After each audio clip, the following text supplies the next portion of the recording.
Welcome back one and all to Bushiroad Rumble Online 2022 for the final week, and we have Weiss Schwarz. Yesterday we just went through 7 grueling rounds of Swiss, and we have our top 8 for you today. Randall, how are you feeling? I'm feeling good. And how's it going, everyone? I'm Randall, aka Shizukats, and over there on the far right we have... I am Boats Don't Sink, Connor, and I am super excited to see these decks fight for the champion spot in this top 8 today. We saw a lot of crazy decks, and near the end of the tournament we finally got to see the Tokyo Revengers deck that everybody has kind of been keeping hidden, and being able to finally show it off at the final stage. What a great way to end the day of Swiss. Now, going into the top 8, we do know some of the decks, but we only really know Roy's deck, which we might be seeing soon, playing Mushoku Tensei. What other decks are you guys predicting to have snuck into top 8? I'll start with you, Randall. Well, a couple of decks that I just happen to know because there are a couple of people in my friend group are a couple of Ruby decks, actually. So I'm pretty excited to see how those shape up and how they go up against some of these other decks in the top 8. What about you, Connor? What are you predicting? Well, for those of you that watched the AO and EU top 8 streams, there was also a lot of HoloLive in those top 8, even taking the first place position in the EU event. So I'm expecting to definitely see some HoloLive here as well. Alright, well, that being said, I think I'm going to toss it back to Randall to kind of run down the format of the tournament for this weekend again. Sure thing.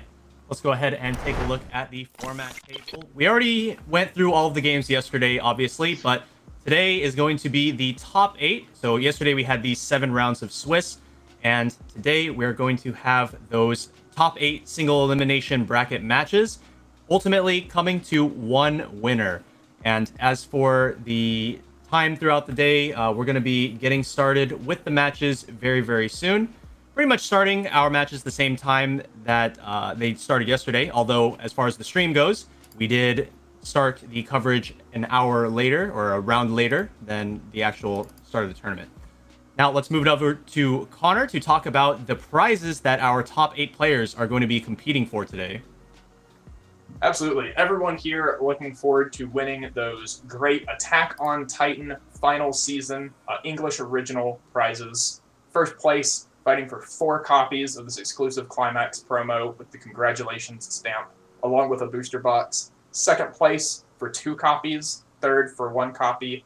Each of those receiving a booster box in addition. And the top 4 will all get a certificate for their great effort today and throughout this whole tournament. And this is a Climax that we don't necessarily know what it goes with yet, right? Right, yeah, this card is so. Not something that's been revealed in the spoilers for the set yet, so might be something great to have when the set releases, if it has a good Climax combo. That sounds very exciting. If it goes with like the level 3 finisher combo, this would be something everybody looking to play Attack on Titan in the future would definitely want to have in their collection. But yeah, that's it for the prizes. The players are just getting ready right now, and we should have their decks soon for our review for your viewing pleasure. But while we are waiting, let's kind of chit-chat a bit more. So yesterday we went through a lot of like very nice Swiss rounds. What games really stood out to you guys from yesterday? Start with you, Randall. So I think that definitely the variety of decks that we saw yesterday, not only in the series, but in the builds that were played, was really, really nice. We definitely saw some interesting builds, such as the HoloLive decks. A lot of people, when they think of HoloLive in the metagame, they usually associate decks like the Kanata Rushia, or not Kanata Rushia, Kanata Marin, or the Korone Rushia. Korone Rushia is a deck that we did see in yesterday's games, but even then, across all of the BRO streams, we did see some pretty unique HoloLive decks. For example, we had Twin Tail running the build with the level 1 Fubuki into the level 3 Koko. Neither of those really Climax combos that you see very often. And then over in the other regions, I'm sure people were pretty excited to see a unique build such as one in AO that was running the Botan level 1 Climax. So definitely a lot of variety, even amongst the popular titles, which I think is really, really cool. Awesome. All right, Connor, I think I'm going to pass it to you. We have our top 8 bracket ready for review as we get to the top 8 of our tournament today. So from the top, Connor. Absolutely. So for our top 8 today, we've got 4 games being played in this quarterfinals. Johnny versus Carmen, Kuro versus Fate, Roy Choi, who we saw on stream yesterday playing Mushoku Tensei versus Kaicho Nozomi, and H versus Weeb Schwartz. Now, 7 of these 8 players didn't show up on stream yesterday, despite being at the top tables all day, so we are definitely going to be wondering what decks they're playing. So let's toss that over and go ahead and find out what decks are going to be facing off in this top 8. Alrighty, bring us the first deck of our top 8 players, and we have Carmen. Carmen playing Hololive here, and it looks like this is the Kanata Marine build that people talk about not being great, but Carmen being able to pilot it to a top 8. Randall, what do you know about this list? Yeah, so this list does not run any level 1 combo, instead opting for a level 2 combo with the Kanata, being able to basically early play climax combo change into that level 3 Kanata. It's going to be running a pretty similar mid to late game with the option to go into the 2-1 Hachima counter, like the Rushia deck that we saw yesterday, also with the option of going into that Marine finisher for a pretty potent burn-based endgame. So let's take a look at our next deck. So we've got Kaicho Nozomi playing Ruby. We saw glimpses of decks very similar to this yesterday. We have the choice with the Jean level 1 into the standby with the Pyrrha. 3 less copies of Salem than what we saw yesterday, but I think the strategy is still the same to try and really present a strong board and try and take that leverage into the late game. Connor, give me your thoughts. Yeah, so one interesting thing that's a little different from the deck we saw on stream yesterday is that rather than just running 4 of each climax between the Jean and Pyrrha, we also see 1 copy of the Ruby finisher's climax, giving an option to play the Jean in the early game, Pyrrha in the mid game, and then finish out with the Ruby in the late game. And in addition, we do see some level 2s in this deck as standby targets, if any standby are triggered at level 1. Which was something we didn't see in the other build and ended up being a little unfortunate whenever those standbys were triggered. And then what will our third deck be as we get into our top 8 here? Bring us to the third deck, please. We're going to have Weeb Schwartz playing...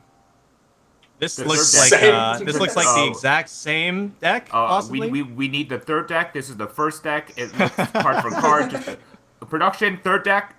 Oh, this is the third deck. No, yeah, it's like we said, it's just the same deck, card for card. But yeah, just to review, this is basically using the Kanata to present a very strong level 2 board as we go into our level 3 board where we look to finish off the game with Hosho Marine. Now, let's take a look at the fourth deck. So here we have Fate playing the 8 standby Mushoku Tensei build. Very similar to what Roy piloted yesterday.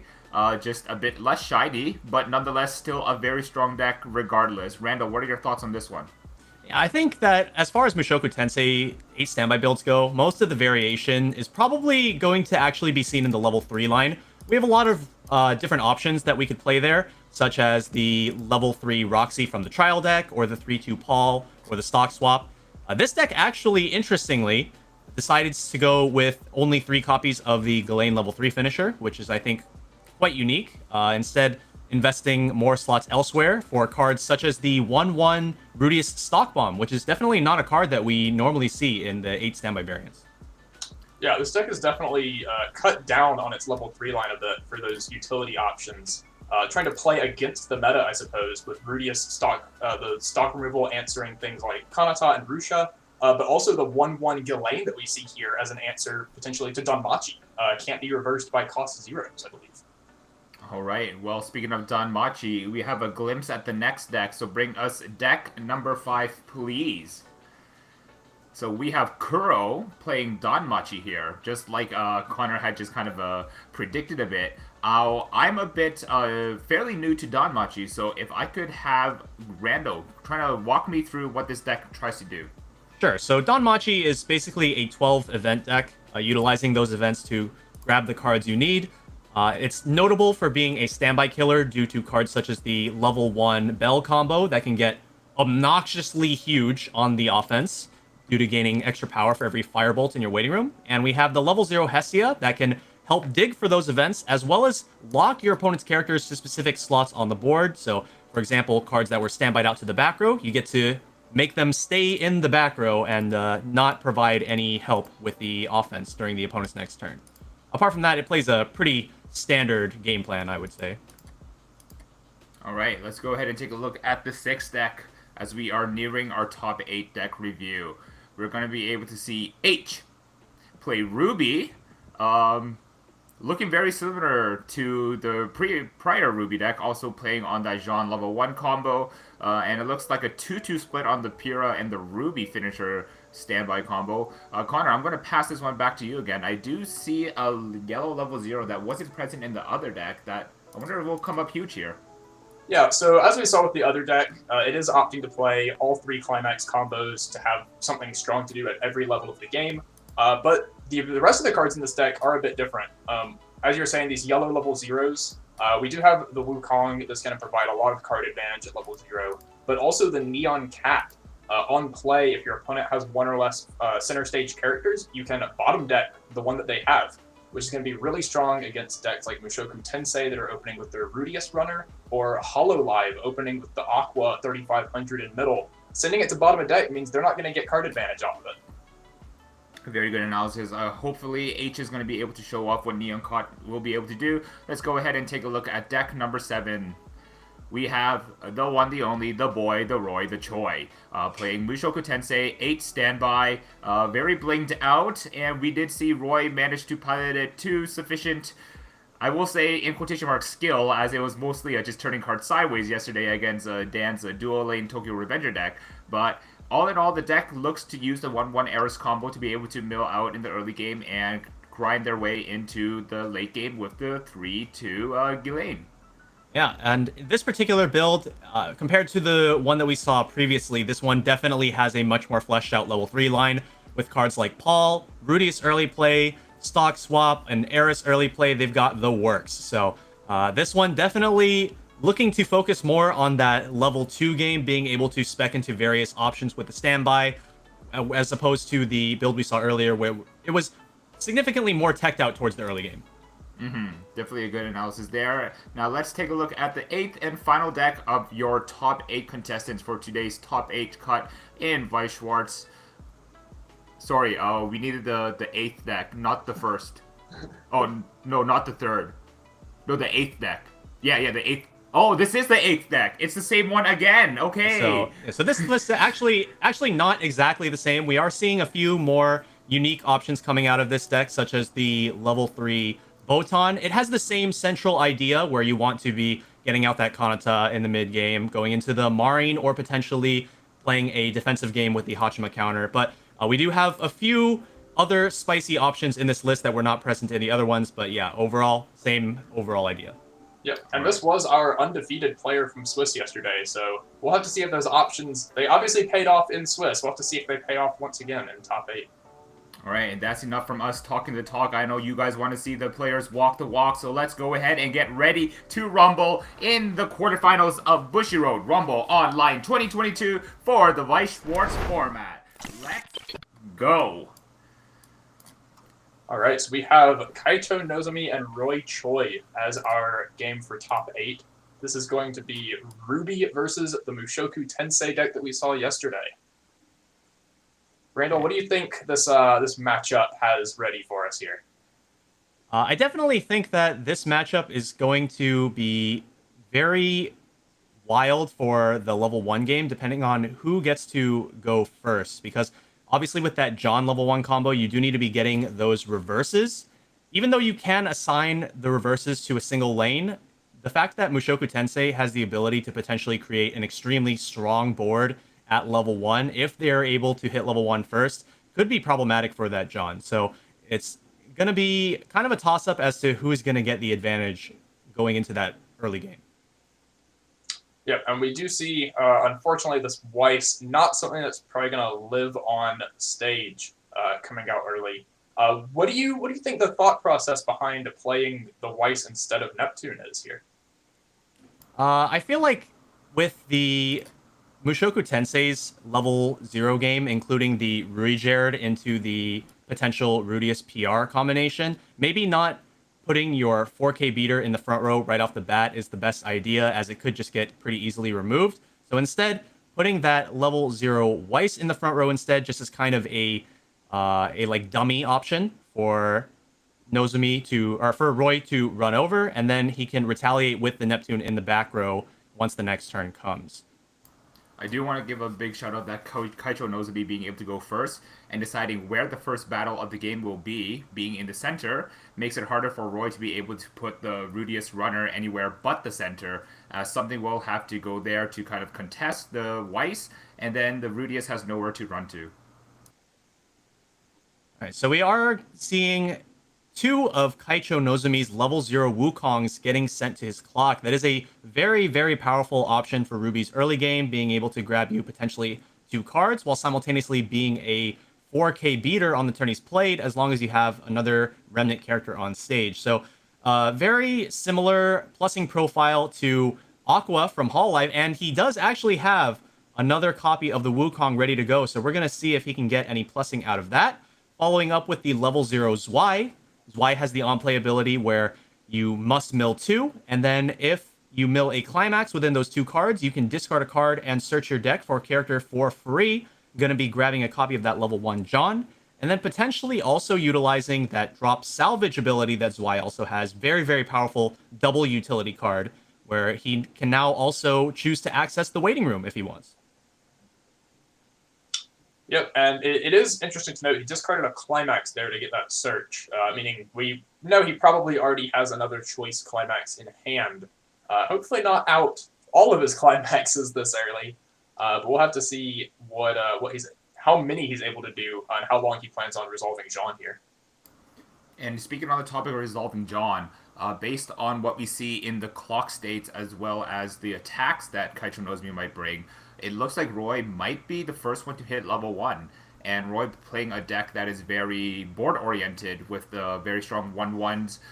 Do you think there might be an issue in Nozomi going to be able to get the advantage he needs going into level 1? I think maybe now that we've seen this climax slam, maybe his idea is not to worry too much about getting the John reverses so much as just hitting Roy for a ton of damage. So he discarded a choice climax and then played another. Typically with these John decks, you are able to try to go for John combos multiple turns in a row due to the combo being able to work from the back row, but I think he's recognized that because this is a standby matchup and it could be pretty difficult to try to go for multiple turns of the combo, he's decided to discard 1, play 1 this turn, and then probably has 1 more in hand for a John combo on the follow-up turn. That is a lot of choice climaxes to have already seen if he does have another one ready for the Johns on the next turn. But I don't know why he would have searched the 1/0 if he doesn't have that third one ready to go. And even if we don't have the John combos for the next turn, luckily that Sun Wukong was able to get its value on the turn it was played, getting 2 cards off the top of the deck, being able to get Kaicho Nozomi the hand refund that is much required. We're going to see Roy being able to put up at least one of the errors here. Do we see a second one? It looks like we're going straight into a climax placement after just 2 characters on the board, so maybe the idea with slamming that climax on the previous turn was just to try to hit Roy quickly and put him in a position where he's just not ready, and that seems to be exactly what's going on here. Kaicho Nozomi going to be able to retain one of his characters on the board while simultaneously not really taking a whole lot of damage just between 2 attacks, unless we can see some triggers here.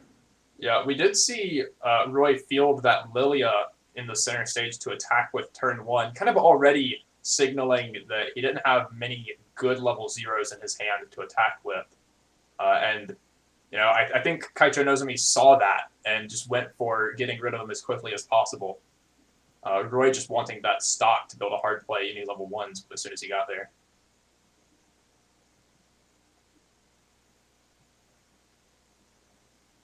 So I guess one thing that hasn't been explored too much yet in our commentary is the fact that Kaicho Nozomi is running those standby climaxes in his deck, and one thing that didn't actually end up mattering too much on the previous turn, but could have had some pretty hilarious consequences, was the fact that his Wukong, using the effect and clocking himself, actually resulted in him going to level 1.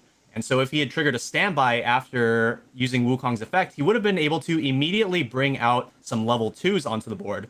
Now, taking a look at his board here, he's going to be utilizing the level 1 Pyrrha. She is a level 1 reverser, and also on play, if you have 2 or more other Remnant, you can draw a card and discard a card.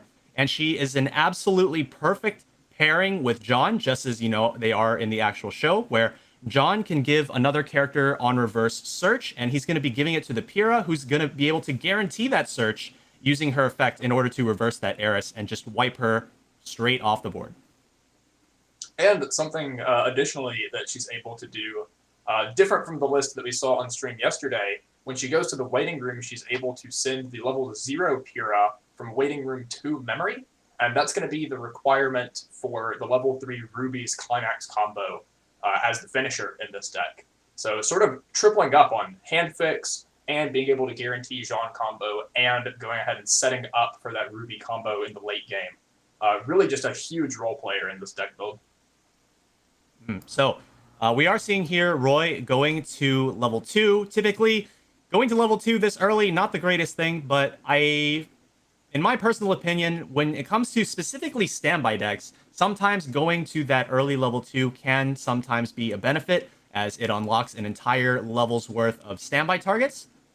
And as we saw when we looked through the decks, Roy's level 3 line is stacked with lots of options that he could potentially standby out. Yeah, I think what Roy really wants to do now is be able to like stabilize at this point. Probably stop clocking. Because we did save a lot of hand by not having to expend any hand onto the board, and kind of like use the momentum that we get by just being able to put just bigger and bigger bodies onto the board that Kaicho Nozomi can't really answer, and try and ride the momentum into level 3, where we now have like a lot of stock to play with. Now we have a lot of hand, and we've slowly been bleeding out resources from Nozomi's side of things. All right, so on the topic of not clocking, actually going for a Ruijerd level 0 here, a card that actually requires you to clock yourself as part of the cost. So hopefully whatever Roy is going to be searching here is worth the price of admission. Yeah, already being behind by around, 5 damage, and then clocking himself twice more this turn. Really hoping he's going to have something that can make up this damage gap, because Kaicho Nozomi's Ruby deck is not a deck that's going to be playing slow and allowing Roy to sort of just hit with some 2 soul swings and make up that damage. The Ruby deck is also fairly aggressive, and especially if we see Pyrrha come out, can guarantee some really large numbers of damage as early as level 2. Yeah, I actually think one very interesting consequence of Roy getting really rushed in this game state is that the quality of his front row is just really not there. And so we talked earlier about how these Johns, maybe in this matchup, Kaicho Nozomi would not be able to go for back-to-back turns with that John combo just because Roy will have developed a stronger board by that point. But if we look at the board, we have Roy with that level 0 Ruijerd just chilling there. If Kaicho Nozomi is able to secure that 4th copy of his choice climax, or maybe it's even already in his hand, we never know. But if he's able to secure that 4th copy, we could just see a pretty easy additional turn of combo coming up.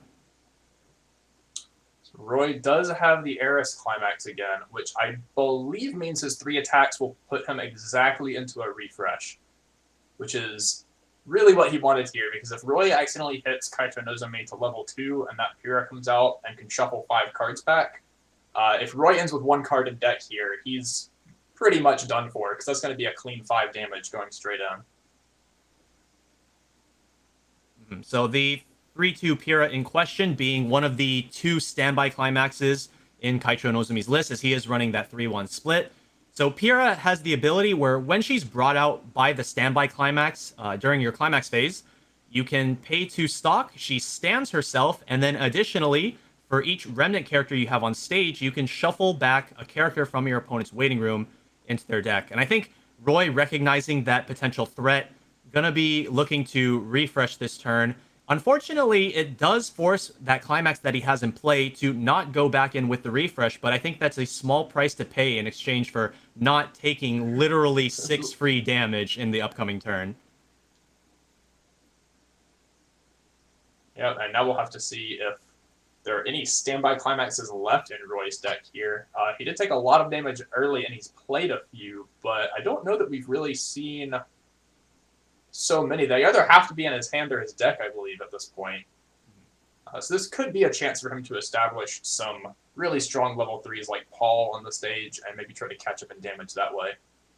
Yeah, it is going to depend on if there are standby climaxes left, where are they in the deck? Because obviously a standby on the bottom card isn't going to be doing anything here. Obviously, with the new refresh and refresh penalty rules, if he had 6 cards in clock already, triggering a standby on the last card of the deck could actually be a good thing, as you take refresh penalty and then level up before the standby climax has to resolve.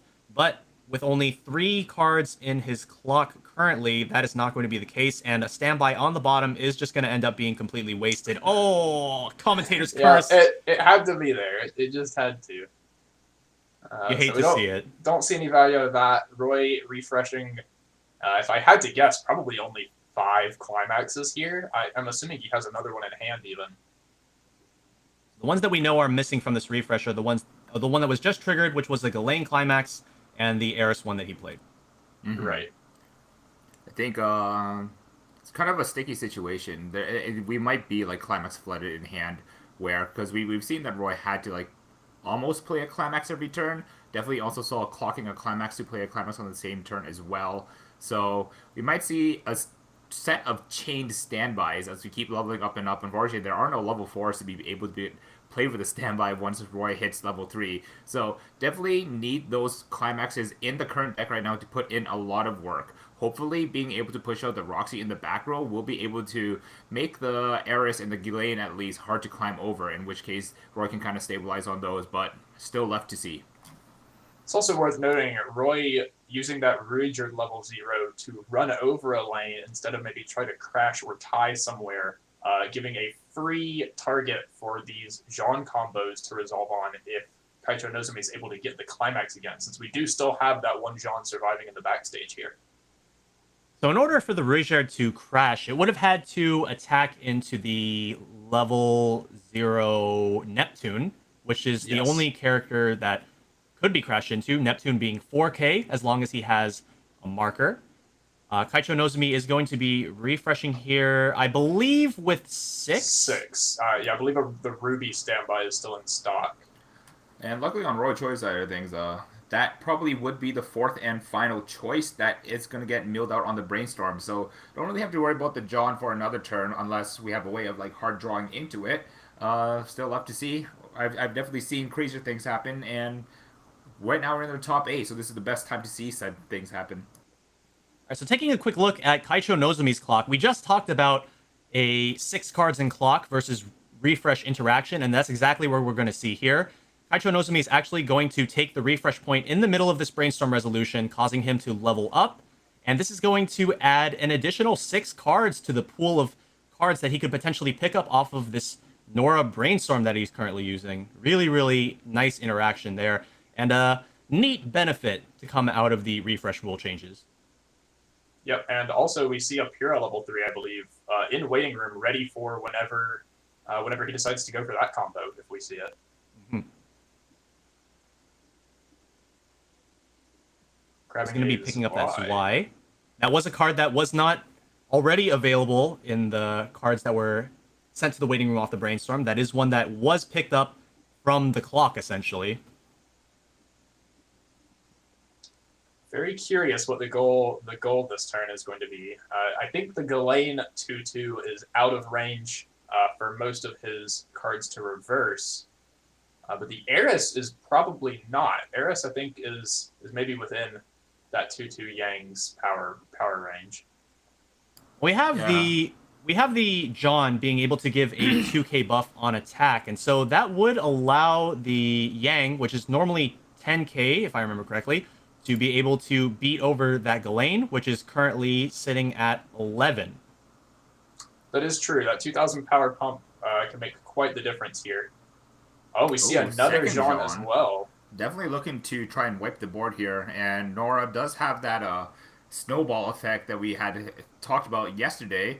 I wonder if that's going to be able to help. I can like definitely imagine 2 out of 3 cards getting wiped on Roy's side of things, but definitely one need to be given up, and it's probably the center stage that's going to get given up here. Yep, it looks like Kaicho Nozomi going for definitely just getting out of counter range against that Ghislaine with all the 2,000 power pumps, and just giving up the Eris lane. Not really concerned about a one soul beater sticking around on board. Yeah, so this Yang, between the two buffs from the Johns, as well as the buff from the back row Nora, we're going to be looking at 14,500 power here, definitely out of counter range for this Ghislaine, so it's going to be a pretty clean reverse coming in here. And if we see a standby, which we don't, but that Pyrrha level 3 is in the waiting room. It provides another global 1,500 power if he was able to get that out with a standby. I wonder if it's actually... consequences of this last turn was that Kaijo Nozomi was able to push Roy to level 3, and Roy is still clocking. Definitely a lot of damage has been done to Mushoku Tensei's side of things here, but definitely trying to stabilize as hard as they can right now. Don't want to touch the deck as much as you can. Need those counters to stay in. Hold on to that Rudius counter for dear life, because that will be your ticket out of here. Well, you say that, but unfortunately, Ruby's finisher, pretty good against the Rudius counter. The Ruby level 3 being able to send the character facing it directly to the clock, denying all opportunity for a counter step. Yeah, the fact that the Ruby Climax combo isn't even an attacking combo in the first place. Kaicho Nozomi, I believe, only running 2 copies of that Ruby level 3 in his deck, but could you imagine a scenario where he fields both of those Rubies, basically only attacking 1 time in the entire turn, and making that rest counter that Roy could potentially use completely useless? We're going to see Roy slam down another copy of the 1-1 Eris combo here. This time we do have the 0-0 Rudius able to provide some information as we go into our attacks. But like we said, seeing those climaxes slammed over and over and over again, these must be some horrendous draws or a horrendous opening hand. Yeah, typically with these standby decks, we talked earlier about how potentially hitting level 2 at a early-ish state of the game could be pretty good. You're able to bring out those level 3s, you're able to get a nice big power spike and hopefully come back into the game, but unfortunately, that's just not what we're seeing here from Roy. He's got a level 0 Roxy Brainstorm in the front row, he's still just playing 1-1 Erises with Eris combo, and he's already hit level 3. Like Tony said earlier, hitting level 3 doesn't give you any real extra benefits in a lot of standby decks because there's no level 4s to standby out. It's still the exact same pool of cards that you could potentially bring out via standbys, and by the time that you reach level 3, if you haven't taken advantage of that power spike, it can be really hard to bring the game back into your control. And Kaicho Nozomi just getting these cancels and going to be able to encore that 2-2 Yang back and just use her for more attacks coming up into the next turn. And unfortunately for Roy, that Ghislaine level 3's power condition is only active on offense. So 2-2 Yang with Encore. Probably going to get another reverse this turn. Since Paul's in backstage not giving power, and we don't have a 2-2 Ghislaine on stage anymore. That 3-2 Ghislaine is not very strong. Yeah, currently she's chilling at 11,000 power. She has base 9k, being boosted by 2k by that Roxy back row. And as far as her offensive ability goes, she gains 5,000 power, pretty massive power boost, as well as the ability to turn off your opponent's backups and events during her attack, as long as you have a full board of 5 6-sided world characters. Unfortunately, as we did note, only on the offense, and so with that 11k defense, all Kaicho Nozomi really has to do is get 1 copy of John, or maybe find some way to reverse the other 2 lanes. He's already got a level 0 Neptune that can reverse the level 0 Roxy that is currently sitting at 3-5. And he just needs to find some way, maybe a Pyrrha Bomb, that can reverse that level 1 Eris. Yeah, it does look like he's looking through his waiting room. He does, remember, have the Zwei in hand that he grabbed last turn, so that would be able to salvage a Jean as well if he wanted to play that. Looks like it's going to end up just being the level 1 Pyrrha Bomb that we already saw, being able to use her reverser effect to reverse the Eris, just as he did several turns ago. That will not only clear this Eris off the board, starving Roy of even more board presence, as well as using the ability of the Nora back row to give an additional 500 power to the Yang. Looks like that's pretty much exactly what we're going to be seeing here. And now Kaicho Nozumi just pondering how to deal with the remaining cards in his deck. He's got 5 cards left in deck, potentially Climax in hand. Let's see what the play is going to be here.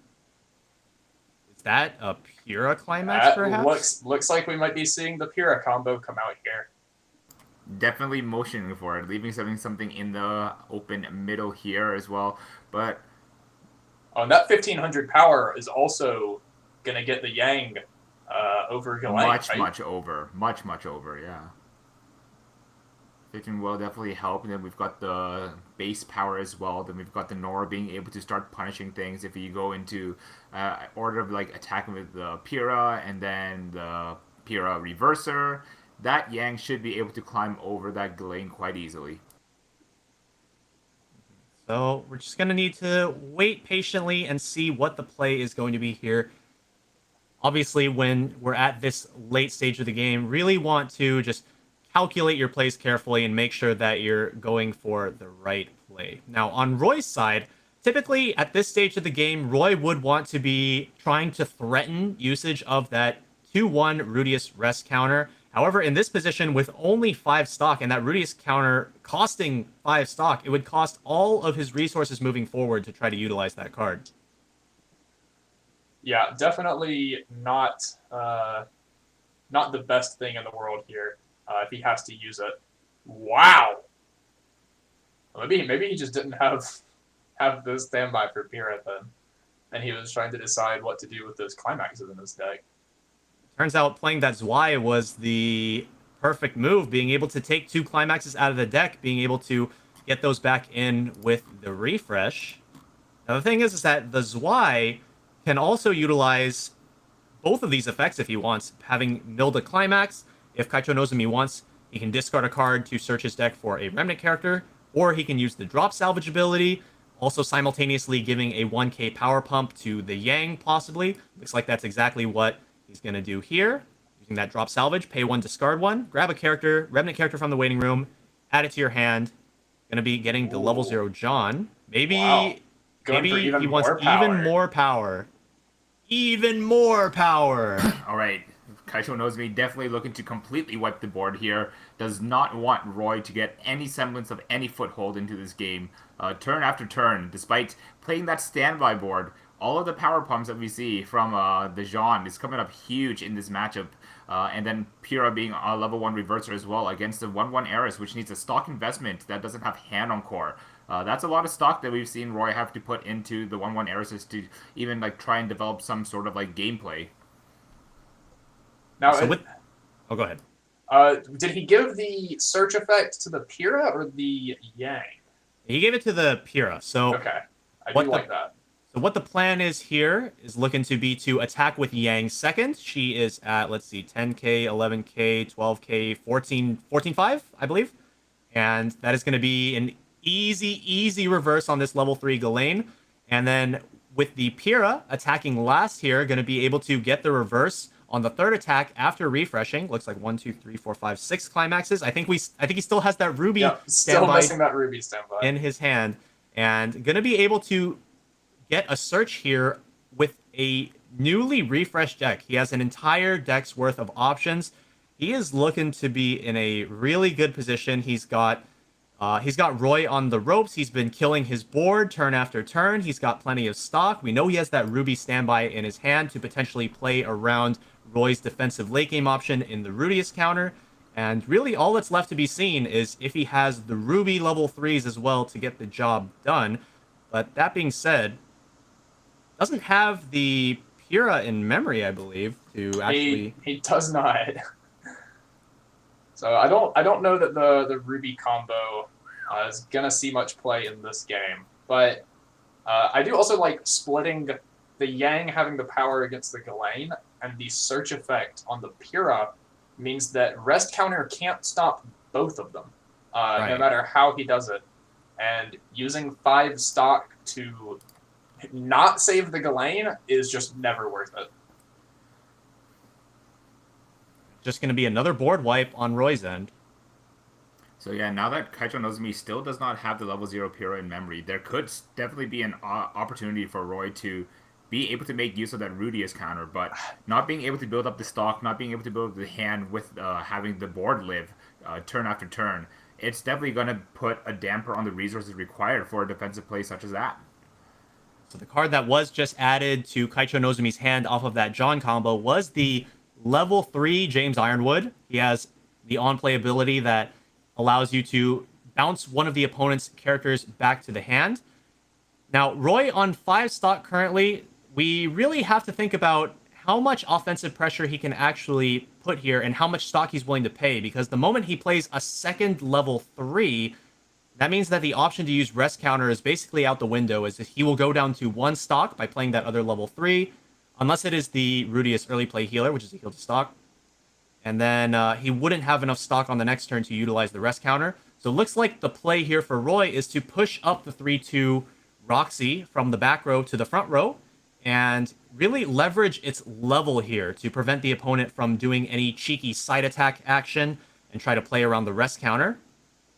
And it's just going to be a front row of 3 level 3s here. Which, unfortunately, that James Ironwood is also able to rearrange the top 3 cards of the deck, meaning that Kaicho Nozumi is going to get a direct attack and potentially a favorable side attack as well, completely nullifying the effect of that rest counter. So we're going to see a second Paul coming out here. So Paul is a pretty interesting card. He has the ability, like Pyrrha, where while he's in the front row, all of your traded characters get a 1,500 point boost, including himself. So currently, 2 copies of the Paul in the front row, giving all of the characters on Roy's side of the board plus 3k power total. And he has a very interesting secondary ability where during his battle, when you do cancel damage incoming from your opponent, you must mill the top card of your deck, and if that card has a soul trigger icon, you may discard a 6-sided world character in order to burn your opponent for the same amount of damage that you canceled. So it's a very interesting card. It has the potential to swing the game in your favor if you can cancel favorably and your opponent just takes some of the damage that you're burning back. But in the scenarios where those attacks are just not canceling, it could just spell doom for Roy here. All right, we see a Brainstorm coming out. Does hit. Going to be able to get whatever level 3 he wants here.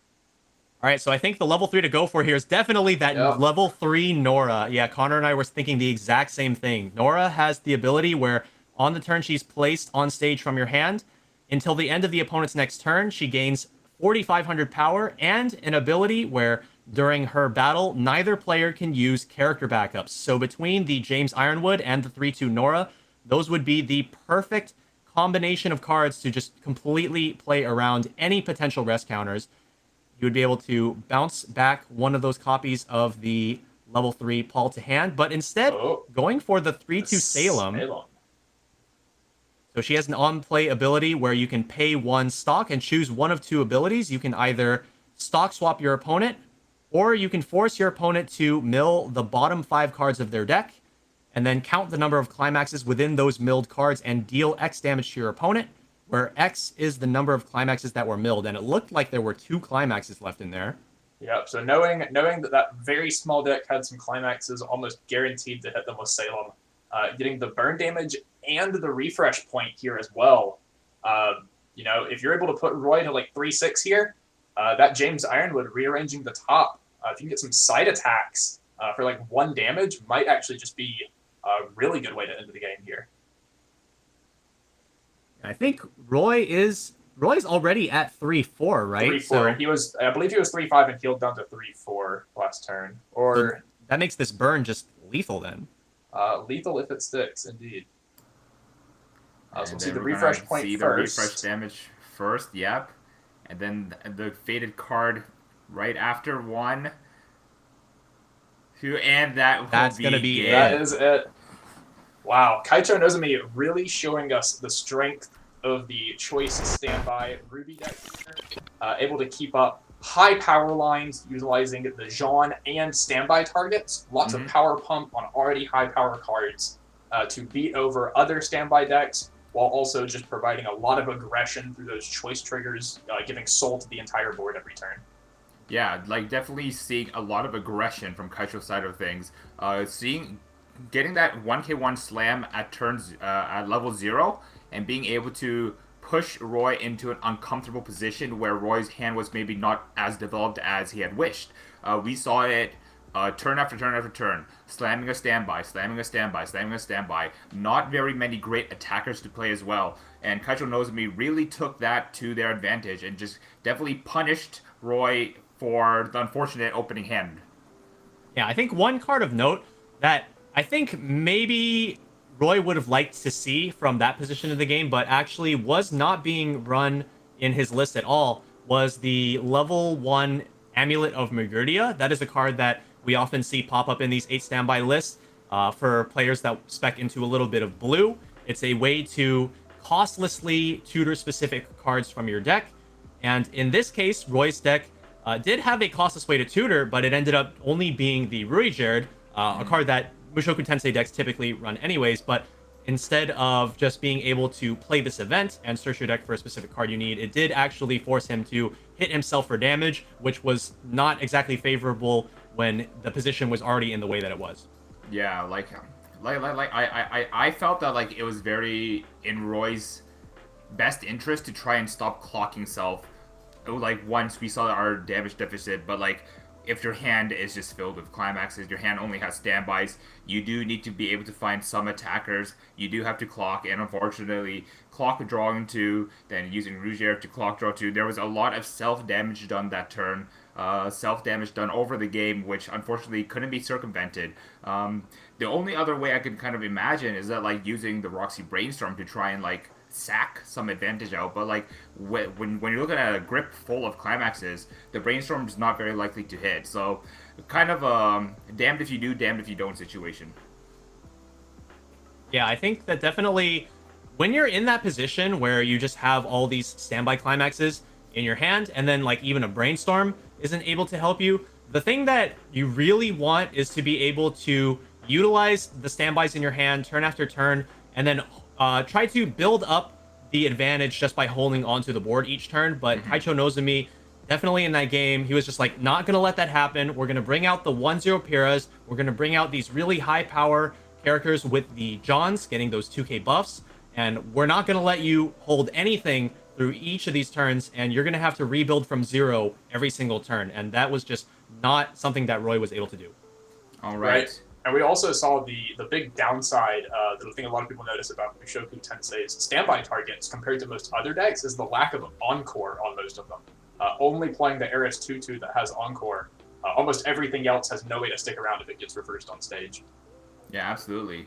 Now, with that being said, let's go ahead and take a look at the updated bracket that we have after the quarterfinals as we get into the semi-finals of Bushiroad Rumble Online 2022. So, in our first bracket, we have Johnny Nguyen still going clean here, still undefeated against Kuro. And in our second bracket, we're going to have Kaicho Nozumi versus H. Randall, why don't you tell me about that last matchup there? Yeah, so both of these guys actually SoCal players. Kaicho Nozumi, we have Johnson, and then we have H, who is Hung. And so, unfortunately, this is the SoCal friendly fire on the bottom half of the bracket. But that does mean that we are going to have at least one SoCal player making it into that finals match. Yep, and that is, interestingly enough, also going to be a Ruby mirror match, correct? It's going to be a Ruby. It's going to be a Ruby mirror match where both players are running John level 1 choice and mixed standby climaxes, just like the build that we saw in the last match from Kaicho Nozumi. Not the exact same ratio of climaxes or the exact same ratio of other cards in the deck, obviously, but that's going to be an exciting match for sure. Definitely. Now, before we go into our semifinals, we are going to take you guys to a quick break just to let the players get set up and to let the judges and staff get set up so we can bring you some more heated action as we go into Bushiroad Rumble Online 2022 Weiss Schwarz semifinals. We will see you shortly. And we're back, and welcome each and every one of you back to Bushiroad Rumble Online 2022 as we get into the semifinals for the Weiss Schwarz tournament. We just had an amazing quarterfinals between Roy Choi and Remind me of the name again. Kaicho Nozumi. Kaicho Nozumi. Yeah, Kaicho Nozumi definitely showing off Ruby's strength. Definitely showing off Ruby's offensive strength. And let's go ahead and quickly, because I hear the players are ready, so we can bring you straight into the action of the semifinals. Let's just go straight into it. All right, so we're going to be swinging to the other side of the bracket for our semifinals match. It's going to be between Johnny and Kuro. And so it's going to be a match of Hololive versus Danmachi. And so we can quickly go over who won on the other side of the bracket and is going to be facing Kaicho Nozumi. It's going to be H Hung. So it's going to be a Ruby mirror on the opposite side of the bracket. I'm sure you guys are eager to know how or what that match is going to be. So I do want to bring up the topic of Danmachi. discussion between Danmachi and this build of Hololive specifically that looks to build up a really strong level 2 board. We do know that the level 1 bell gets really large. Does it get large enough? Like, does this list from Kuro have the tools required to kind of like be able to deal with the board that Johnny will be able to present? So the bell on its own does get big enough to handle 1/1s and 2/2s, but Kanata in the Hololive deck has an extraordinary amount of power and is going to be able to keep a number of backups in hand off of its Climax combo. So without the Ice early play in Kuro's deck, he's definitely going to need the Pyonkichi event to pump 4,000 power in order to get his bells anywhere close to these Kanata level 3s. Taking a look at this opening board by Johnny, we have the level 0 Aki Rose. She has the effect where when she is sent from stage to waiting room, you can pay 1 and then clock a Hololive character from your waiting room and then salvage 1. So depending on where Johnny goes as far as his damage, we could see her potentially even salvaging herself from the waiting room, as once she's put into the waiting room, she does become a valid target for her own effect. Oh, never mind. She is not going to the waiting room, I think. So from Kuro here, we have the level 0 Aina. So she's both a drop searcher. Kuro is going to be making use of that drop search effect right now to grab a card for the mid game. Going to be grabbing that 1/0 wealth. But in addition to that, she also has an ability where when she is reversed by an opponent's level 0 character, she can send it to the bottom of the opponent's deck. So by sending Aki Rose to the bottom of the deck, obviously she's not going to the waiting room, and she is going to be denied that on-death ability to grab an extra card. Yeah, this Aina is definitely a great tech against Hololive specifically, but also a lot of the meta. Hololive having both the Aqua level 0 and this Aki level 0 that both need to go to waiting room, and plenty of other decks, as we saw in Mushoku Tensei, the Eris level 0 to check top 4 has to go to waiting room, etc. So able to stop a lot of powerful cards right now.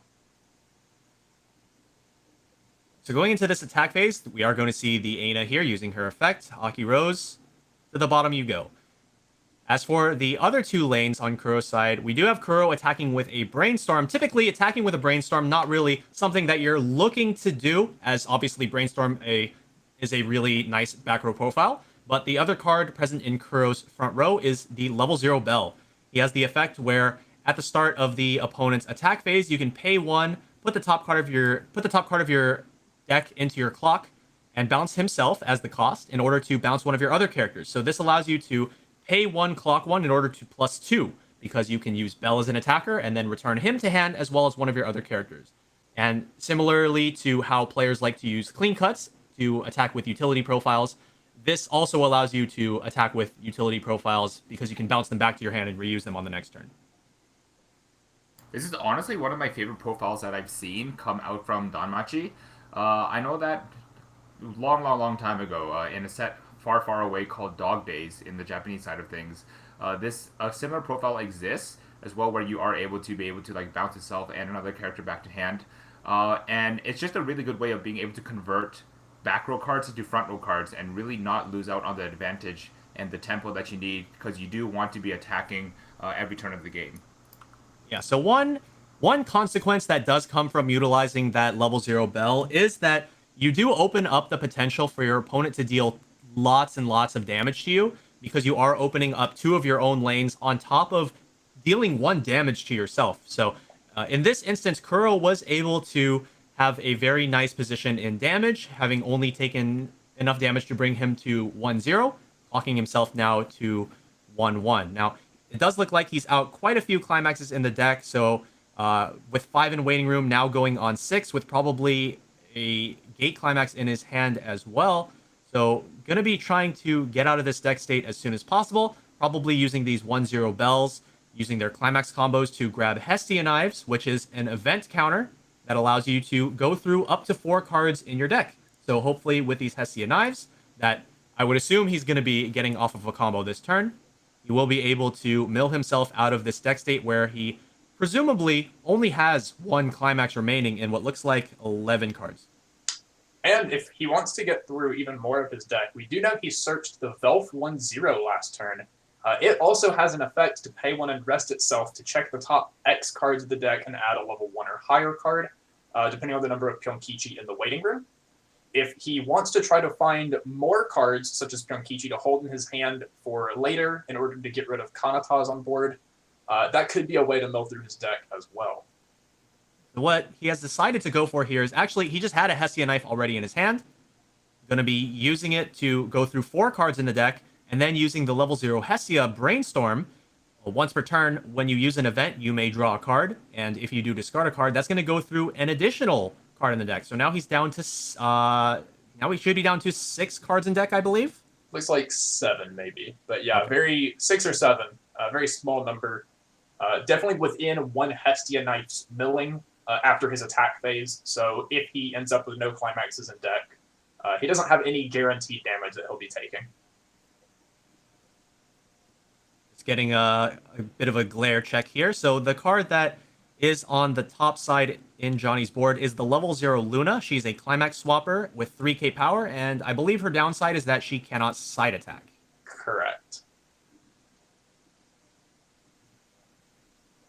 Now, as far as Johnny's board right here, there's nothing really notable. Johnny has hit level 1, but has not fielded any sort of climax combo or anything like that because this deck doesn't run any climax combo. Instead, this deck utilizes the level 1 Miko from the trial decks, where she is a 6k Clock Encore. Now, this serves the purpose of holding down the board during the level 1 game, allowing you to use your health as a resource in order to keep cards, but also can be a way to accelerate you into level 2. Kanata Marine is a deck that really wants to reach level 2 and start using those really powerful Kanata combos to really take control of the mid game. And so hitting level 2 here could be a pretty big power spike for Johnny moving forward, even if he's still on the first deck. Now, interestingly enough, running out that Pyonkichi early in order to get the reverse on the Luna, Kuro is definitely trying to starve Johnny of characters and force him to use all of these clock-costed effects as early as possible. Since you mentioned the Bell's effect, having to clock yourself, might accidentally lead to you taking more damage than you want. Johnny's kind of in the same spot with all of his clock-costed ways to get card advantage. Yeah, so one notable thing about the Kanata mid-game is that in order to utilize that combo, you need to have a pretty specific hand on top of a lot of characters already present elsewhere. The Kanata is a level 2 that when you play the Climax, you can send the level 2 to the waiting room to play the level 3 Kanata from your hand. So for every Kanata level 2 you have, you need to also already have the level 3. And in addition to that, in order to utilize the Kanata's combo, you need to have a full board of 5 Hololive characters. So if you're not able to get those 5 cards needed for the combo on your board, you're in a really, really, really bad position. So Johnny going to be utilizing both the Miko as well as the level 0 Aki Rose that just got sent to waiting room to make sure that his hand is full of cards that he needs moving forward so that he is not in a position where he is unable to utilize that combo. He's going to be clocking here to level 2 by the looks of it. And probably going to be leveling that Aki Rose level 0 so that he has both red and green, both of the colors that he needs moving forward. And probably going to be looking to play a Kanata combo going into this turn. Yeah, which unfortunately for him is not going to get him the heals he would want off of that, losing a bit of value there in the process. Mm-hmm.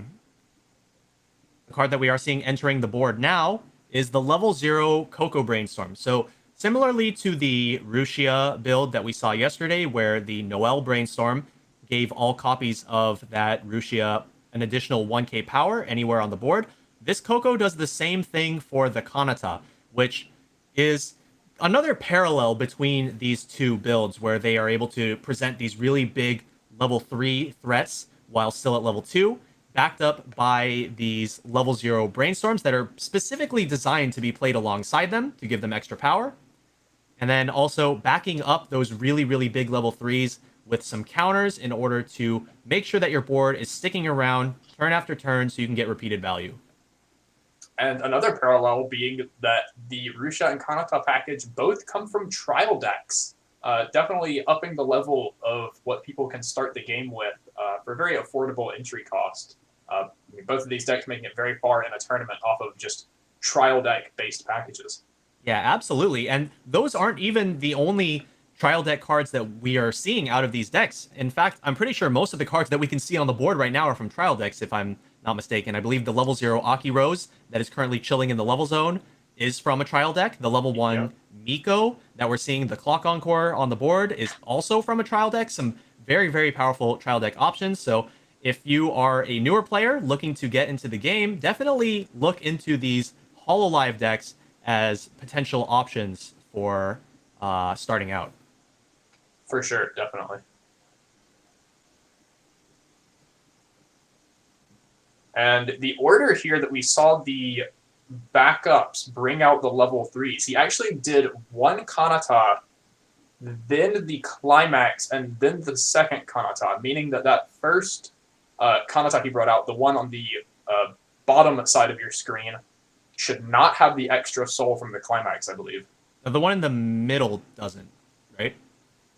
He did the middle one. Oh, you're right. Yeah, I got that backwards there. So he brought out the one on the bottom, then resolved the Climax to give the outside lanes additional soul. Then he changed the one in the middle, so that one is only going to be 2 soul, not 3. Mm-hmm. And it's very important that you recognize when you're playing these stock soul climaxes that they only give soul to characters that are on the board when you put the card into stock.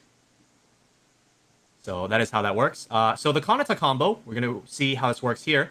So when at the start of the attack phase, if you have a full board of Hololive characters, 5 Hololive characters, you choose 2 characters from your waiting room, and you can add them to hand or send them to stock or any combination of the two.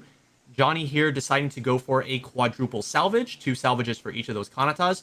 And 2 of the cards that he added out of those 4 were counters. Again, going back to that mid-game approach where you want to use these counters in order to make sure that your Kanatas are really nice and beefy and not getting run over. So I do want to mention here that I think Johnny did opt to side attack that bell at the bottom of the screen there. Knowing that Kuro does have the Hestia's Knife event in hand, and knowing that Kuro is now out all 8 climaxes, choosing to front there would have allowed Kuro to be able to guarantee those 2 cards out of deck, out of the damage resolution zone, and have a higher chance of canceling. Whereas siding here, I do think should guarantee the damage to go in. Yep, it is going to get that guaranteed damage, dodging the Hestia Knife, which I can assume is why he only gave the soul to one of them, allowing him to attack for smaller numbers that are more likely to stick, but also hold open the option to side in the case that the Miko's attack does cancel.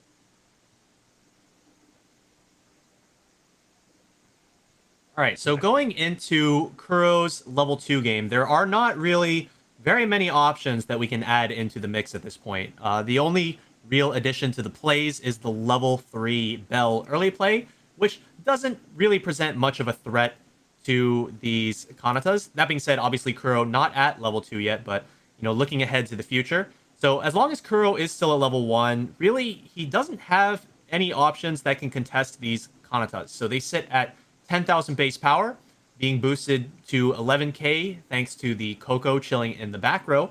And on top of that, Johnny, we already know, has 2 backups in his hand, both a Suisei backup worth 2,500 power, as well as the Kanata counter itself. That's actually the exact same card that is used to change into this level 3 Kanata, which is also a 3k backup. So He's representing at least 13,500 defensive power. That's not going to be an easy number for Kuro to run over, especially now that he's refreshed his deck and the fire bolts are not all very easily accessible in the waiting room in order to give these Bell level 1s a nice fat power boost. The real question will be seeing whether he has any more Pyonkichis lined up after having played one last turn, because Pyonkichi's able to give 4,000 power. And if he can get a couple of Firebolts in combination with a couple of Pyonkichis, we could see one of these Kanatas potentially run over. But with the way the game's going right now, I don't think it's particularly likely he has enough. Judging by the cards that were just added to the hand, we saw the level 0 Hestia PR, which is a 1k power pump, but I'm not sure 1k is going to be a big difference here. And then the other card added to hand was that level 3 Bell early play that we mentioned earlier, just setting up for the level 2 game and making sure that he has some heals moving forward. But maybe we are going to try to get one of them. Or it might just be a Hestia Knife. Perhaps just a Hestia Knife play into the Hestia PR, using her effect to go to stock. When you play an event card, you can send that Hestia PR to stock. Pretty nice way to get some extra resources. Finding all of his climaxes here. And I believe that by not using the Hestia Brainstorm on the first one, he did use it on a Firebolt at the beginning. Oh, it was on the Firebolt. That's right. Yeah. That's right. I'm using that Hestia Knife, just turboing through this deck. Every time. He found all of his climaxes, and now he realized, oops, we gotta go now. But in the process, he did manage to mill a bunch of Firebolts, so Bell is at max power here. All right, so Bell at 4,500 base, adding 1,500 for each of those Firebolts in the waiting room. Oh my god, do we have another climax? So do we have a Pyonkichi? Like we're gonna have to wait and see. So currently the Bell that had the 1k pump, so the Hestia PR, the one that got sent to stock, also has the ability where you can rest her to give 1k power to one of your characters. So the Bell currently, he does have the Pyonkichi with a 4k buff. So, we have 11-5 and 14-5, I believe. That sounds about right to me. So that actually does contest both of the Kanatas. One of them still within counter range, but one of them, the one in the middle, actually is going to be outside of that counter range, going to be getting run over. We do have a climax, but it's not the gate. It's just going to be a pants climax, trying to push in that damage while also getting the extra 1k power. See, I bring up the question here. Normally, when you attack, like, how would you attack here? Would you attack with the one that's in counter range, or would you attack with the one that's out of counter range? Do you give your opponent the chance to counter here? Or because, like, now Johnny doesn't even have to make the decision. Do I counter on this attack, or do I get more information about, like, what kind of damage I'm going to take before I counter? I think when it comes to Kanata, you're just going to be countering it no matter what. So I don't think the attack order really matters. You're just going to assume that your opponent is going to counter for the Kanata that's within range, which he is doing right now. And then that's basically just how the cookie crumbles.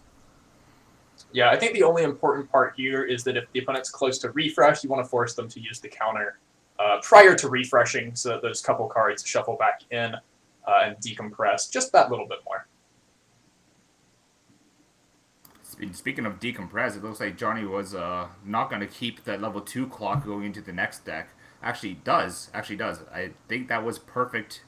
Enough cards to just refresh with 2-7. Yes. So yeah, going to be able to keep those 7 cards out of deck as we go into level 3 here for Johnny. Unfortunately, those Kanatas not being able to become the early plays, quote unquote, that Johnny wanted, kind of just being now on tempo. Level 3 is coming out at level 3. Yeah, so Johnny here going to be going to 3-1. A bit unfortunate that the rest of his deck was in the position that it was. I believe, after a quick peek at Johnny's waiting room before he refreshed, that he was out 7 climaxes, which means that the 8th one is the one that is chilling in his stock currently, which was a stock soul, triggered last turn. So Johnny does not currently... That would mean that Johnny does not currently have another copy of the Kanata stock soul. So from here, we're just going to be looking to hopefully maybe find a healer, stabilize back down at 3-0, and then see where we can go from there. We're going to be seeing the Mel on play. she can pay 1, discard a Hololive character, look at up to 4 cards from the top of the deck, choose one of them and add it to your hand without showing your opponent, and that is able to also grab climaxes or events as well. We're seeing 1 Marine Climax hitting the waiting room off of that. So I'm curious to see what was the card that was grabbed. Right, at this point, I don't believe Johnny has another Kanata level 3 in his hand. And we don't know whether he has the he probably doesn't have the climax either. So he would need to be able to find both in order to resolve combo again, or just the level 3, or really both just to hard play them. But he is going to be able to get the level 3 here off of 0, hard play it, and we'll have to see if he got the climax or not.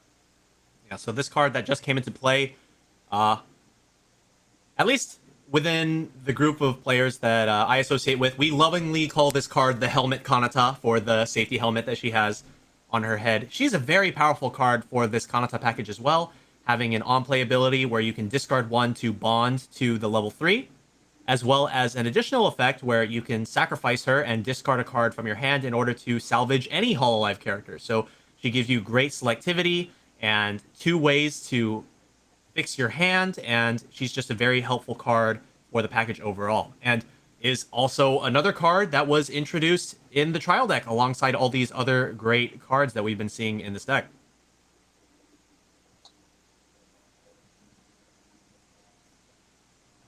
So was able to use that bond ability to grab another copy of the Kanata and heal down to 3-0. 2 climaxes in the waiting room. Not too sure if he has the climax in his hand. Would have had to draw it off the top. Looks like he's arranging the cards that he's choosing to add to hand and stock here. So I'm thinking he got it off that Mel level 0. Oh, maybe he did. Yeah, that's right. The Mel level 0 was played. And so with another copy of the Stock Soul, we'll be able to grab an additional 4 cards. Probably going to be adding them all to hand. So with the Stock Soul and the 3 attacks going to be going up to 5 stock. The Marine Climax combo is a very cheap and efficient combo to utilize, which is why the Marine really fits into a lot of different deck archetypes. She's able to, on play, sacrifice one of your other characters, look at up to 3 cards from the top of your deck, put one of them into your hand, effectively replacing the card that you sacrificed, then put one into stock, which means that she's effectively a 1 stock character only, as opposed to a 2 stock character, and then you send the 3rd card to the waiting room. And we're going to see a Stock Soul trigger here off of this direct, going in for a fat 5 damage. Really triggering those 2 soul triggers all the time here. It's two Hestias immediately. And let's see the rest of this 5. Oh, he gets the cancel on the 5. Wow. This is why we don't play 2 soul triggers, kids. Sometimes those 2 soul triggers are exactly what you need to get some lethal reach, though, right? Yeah, they definitely... I've stuck my fair share of 6s off of them that have paid off, but sometimes you want that 4, and the 5 is just too much. You see more cancels from Kuro. I think what Johnny is hoping for on this next turn is to get a couple of cancels, then maybe play the 3-2 Marine, not to dig for any sort of Marine climax or more Marines, but maybe just to try to dig for another copy of the Kanata Stock Soul. That being said, there's only 1 copy left in the deck that can be grabbed, but Johnny, as we saw in that early turn, does run that level 0 Luna climax swap to potentially be able to swap a Marine Gate for the Kanata Stock Soul.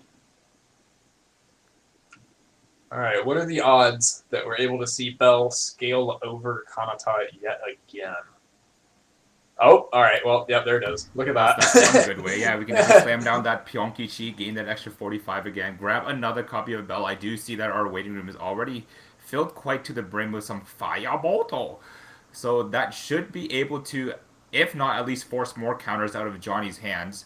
I think my question for this situation is, does Johnny have the tools required to kind of like deal with how easily and how costlessly Kuro is just getting so much free stock and free compression?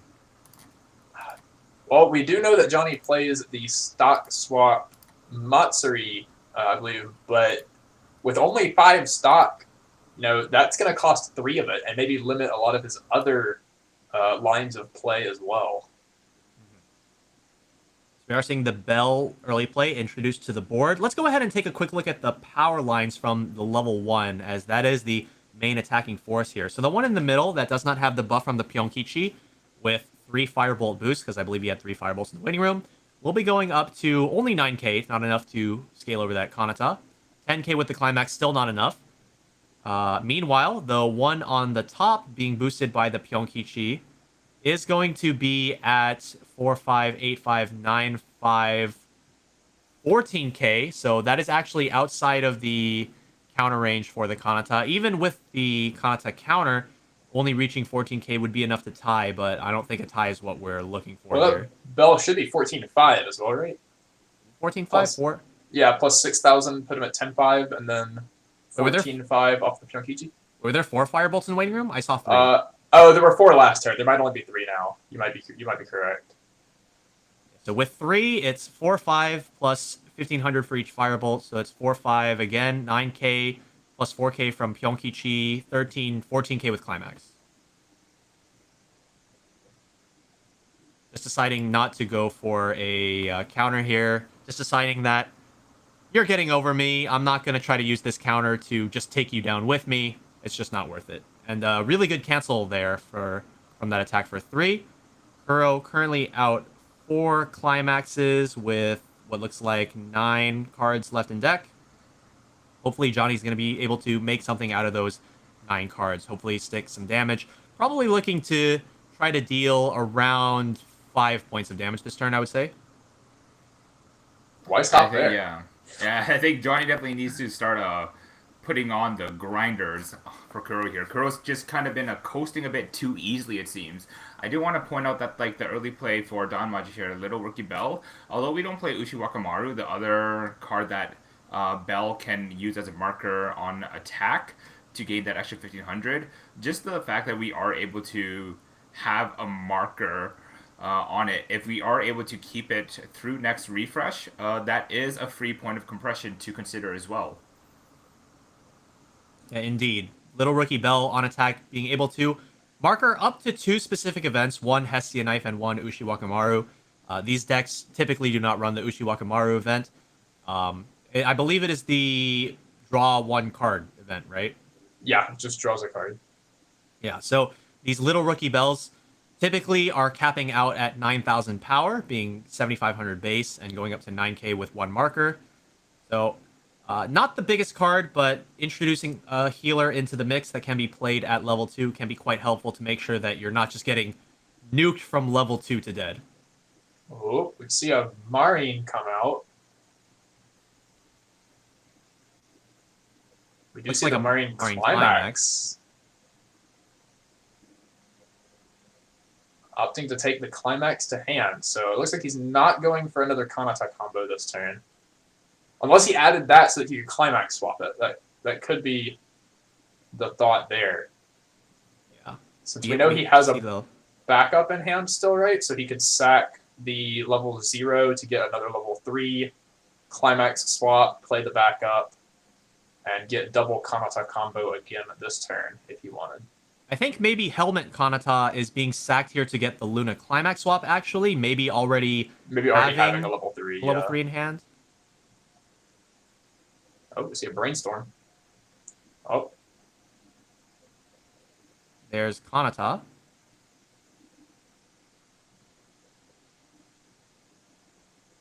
We need to see how this Helmet Kanata is being used. We have an entire waiting room full of options, so the line is not exactly clear. There are a lot of directions that Johnny could go from here.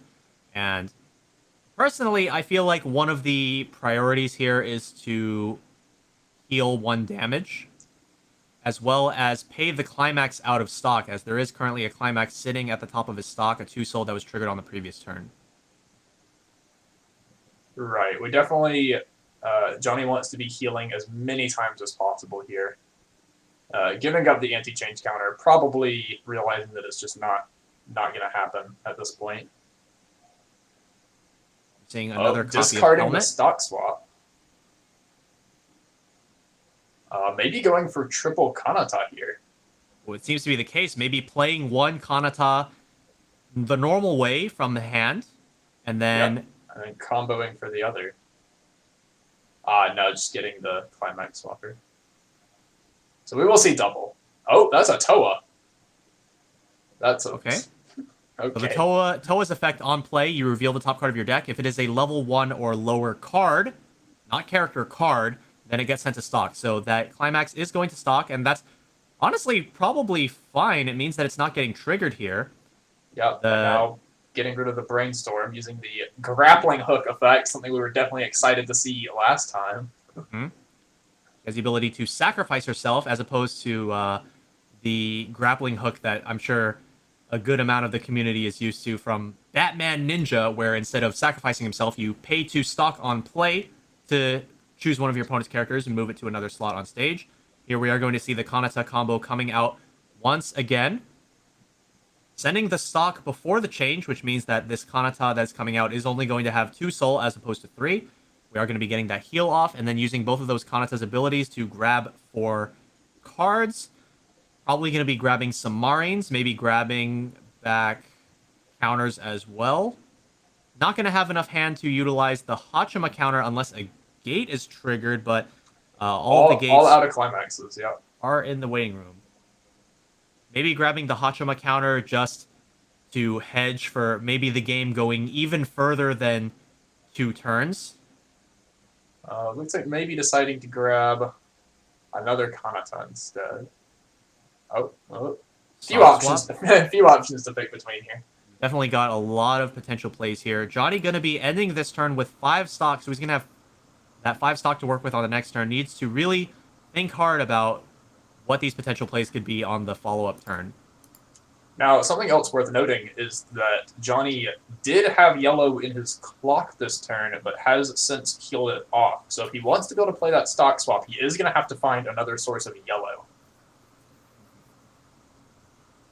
There's not actually too much yellow in the deck, right? Yeah, I don't think there's too much, besides the Coco brainstorms. Right. But I do think it is in Johnny's best interest to try and hit Kuro with the stock swap, especially with how much clean stock Kuro's been getting throughout this game. Just hitting Kuro with the stock flush might be able to turn the tides and just get that, try and close that damage race to a bit of a more reasonable gap. Right, Let's see what damage he can do here. Well, I said earlier we're looking for about 5 damage. That's how much I would probably expect to be able to deal into this deck state. Well, with 4 climaxes potentially left in deck, I might be surprised if 5 damage goes through here. Well, there's a pants in his hand and a pants in his stock. Okay, so only 2 in deck makes that.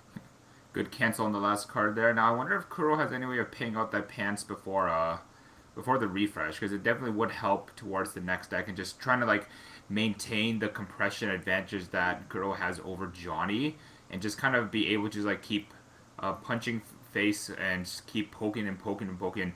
Luckily for Johnny's strategy does have a very good way of being able to cycle heals back and forth with how much waiting room access Johnny's deck has.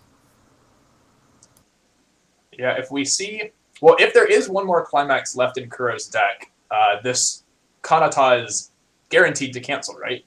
Is this the one that has the soul? Yeah, this one does have the soul, and even if... Oh, he got yellow! Oh, wow. Yeah, even if this didn't have the soul, it's not super favored to land, just because there's 1 climax left in 3 cards. Even an attack for 2 has a pretty good chance of canceling. Right. We could see a 3 stock here if he really wants to pay out that climax, potentially. Usually, stock is not really an issue for Danmachi.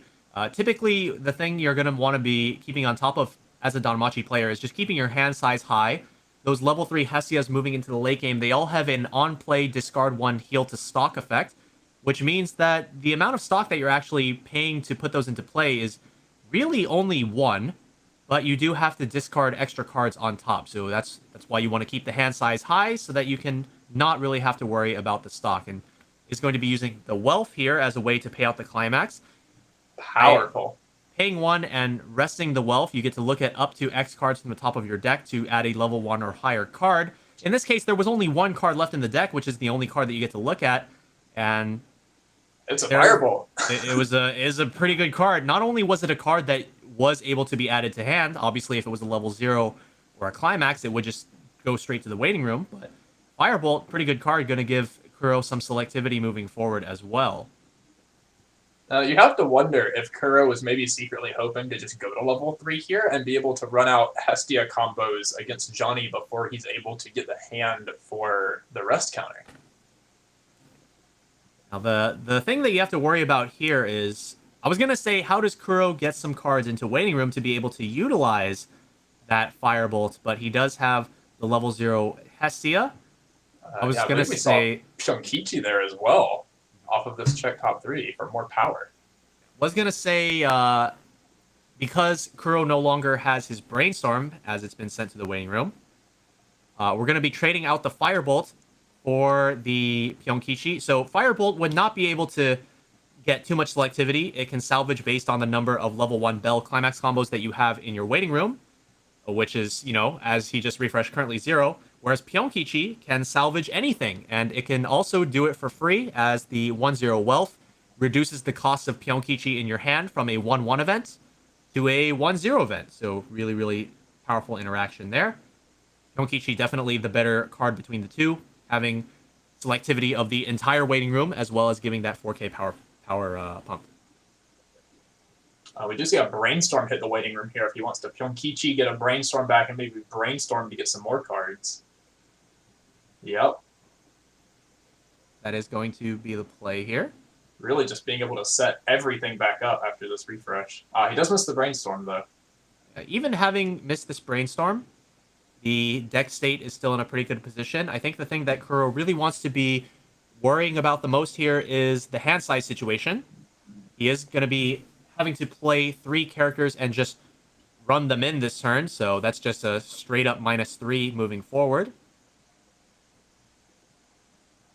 Oh, more Pyonkichis. Is this card going to get big enough on its own? Well, it's only 9-5 right now, so maybe not then. Currently not big enough. With a climax, it could tie the Mari, though. Indeed. Marine sitting at 10-5 base power. With a climax, this could indeed tie. We do know that Kuro does have the pants in hand right now, so it definitely is an option to slam it down. But just like you said, Randall, hand is definitely the limiting factor of what the deck wants to do once we hit level 3. Regardless, Kuro will go for the slam anyways, trying to really, as Connor said, make it really hard for Johnny to get the hand required to kind of develop the Hachimachima beam counter. But luckily for Kuro, all 8 triggers on climaxes for his deck are plussing triggers. And we do have all legal targets. We do have a gate in the waiting room, and we also have characters in the waiting room if we trigger a gate or a pants, respectively. Now, this Hestia is not big enough to get over a Kanata, correct? No, she is not. She is 15, only... She's 500 only- too small? Yeah, she's 10-5. Yeah, 500 too small. Yeah, so I'm Valiant effort. interested in the thought of putting it across from the Kanata instead of going ahead and taking out the Marine while he has the opportunity. I can understand not being particularly scared of Marine at this point in the game, but I would still try to remove it if possible. And we did see there the Suisei anti-change counter from Johnny, discarding 2 cards to send Kuro's early play Bell straight to the bottom of the deck and completely negating that attack. Obviously, if a character's not on the board, it can't do any damage, and a really great cancel for Johnny there on the Hestia attack, and then taking 2 damage for the final attack. So, having used that Suisei counter to deter damage this turn, Johnny's hand size does go down to 2, and then drawing for turn to go up to... Oh, sorry, it goes down to 1 card in hand, and then drawing for turn to go up to 2, and then hitting 2 Brainstorms. Wow. Or hitting 2 on the When in Brainstorm. doubt, you can always just hit 2 on a Did Brainstorm. he draw and, the 4th Marine climax off that Brainstorm? Is that what I saw? He swapped out last turn. I'm not sure if we saw it, but like He canceled on 1 and then just hit 2. And I think I saw him draw the last one. All right, let's go. Let's go. Let's see if we can get a peek at his hand. Oh, playing over to Luna. Well, if he didn't have it, already, he has 3 more chances to get it. Yeah. And as Kuro, I was saying at this point in the game, wouldn't be scared of Marine, but after triggering 2 climaxes right there, maybe it is time to be scared of Marine. Yeah, and now with an open board, I have no chances to play the Hestia knife, though I don't think we have any more Hestia knives in hand to play them. Kind of just gonna be able to just like use Hestia knives like on our own turn to be able to just choose the best out of the top 4 cards. We've been sculpting pretty heavily. I do think Kuro does have 3 of the level 3 Hestia combo in hand. It's just gonna be seeing if it's enough to take Johnny out of the game. I think we can see how nervous Kuro is about this turn with how much his camera is shaking here even. This is one of those situations where you're just watching your opponent make their plays, and you're just thinking to yourself, what's going to happen? There's no way. There's no way. I never lose from here. I'm only 2-2. I never lose from here. How about to a Tokyo Avengers player? Famous last words of someone who lost from here. But yeah, let's see. Kuro's got 5 cards in hand. Luckily, he does have the brainstorm again. I wonder if Johnny is, if there's ever a hint in Johnny's mind to go like, you know what, I hate brainstorm. I'm gonna grab this Toa. I'm gonna scorpion it back up again, and I'm gonna just kill it. No more brainstorm for you, Kuro. Your hand's bleeding. I'm gonna make it bleed. I know that your hand is your bottleneck. So if I can have any way of making it harder for you to be able to get to your finisher combo, I'm going to. But it looks like Johnny is gonna play the Kana, the Marine there. And do we get to see the door? He is thinking really hard about which one of these cards he wants to add to hand. That was the Kanata climax. Yeah, that's definitely. Yeah, I think we're definitely going for the Marine combo if we didn't take the Kanata climax. Yeah, if he didn't already have a Marine climax, that would have been a pretty easy take. You just Kanata combo again, and probably have enough hand for rest counter at that point. Mm-hmm. Yeah, easily enough hand. I think a Kanata combo here after filling the last slot on the board would go up to a 6-card hand, if I'm not mistaken. I believe so. If we just choose to do the salvage 4 mode of double Kanata there, would probably get us to 6 cards in hand. You know what would be crazy?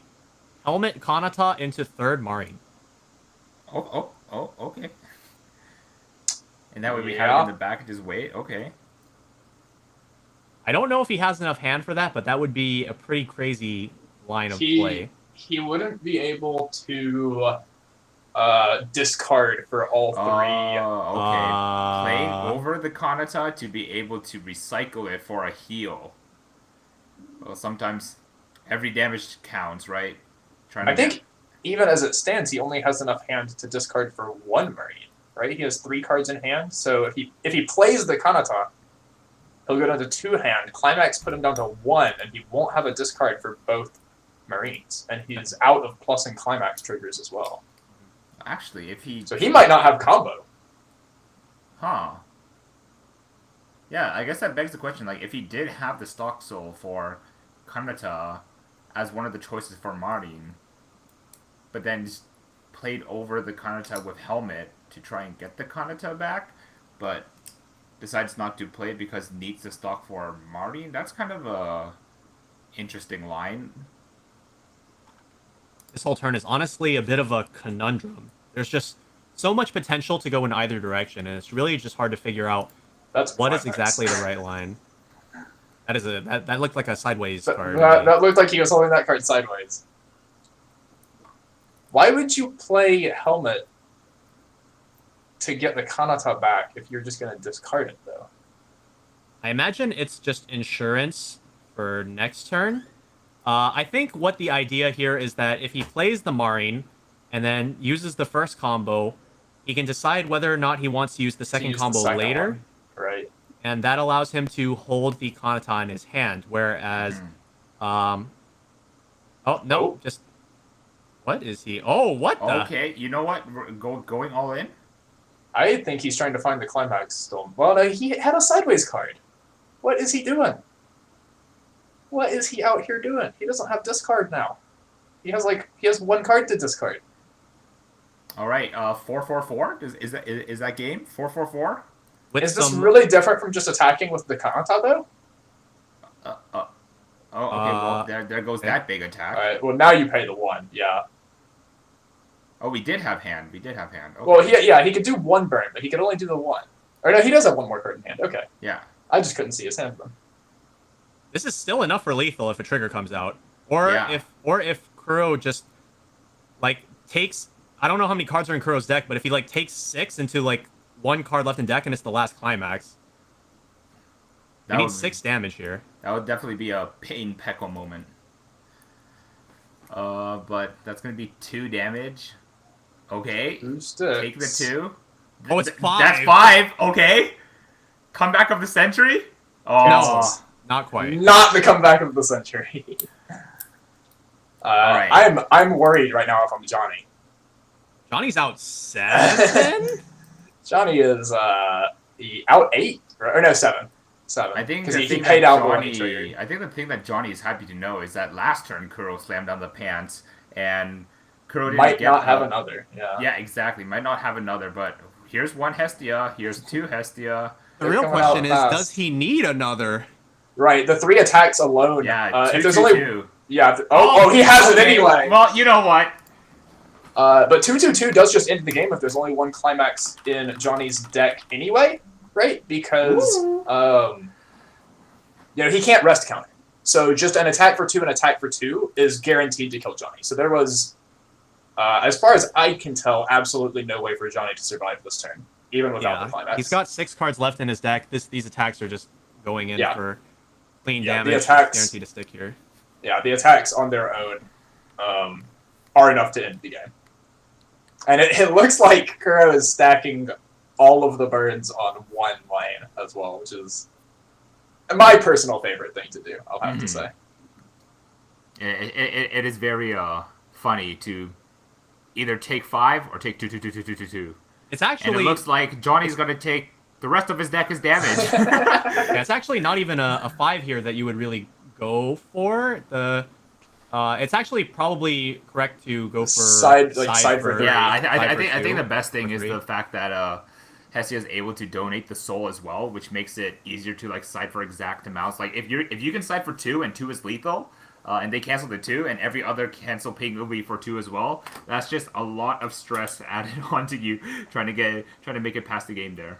Yeah, it just turns to I heard you like taking 2, but we're just resolving the rest. So we just gotta get that refresh point in there, and then boom, 6. Boom. Level 5 maybe. Anyways, that is game.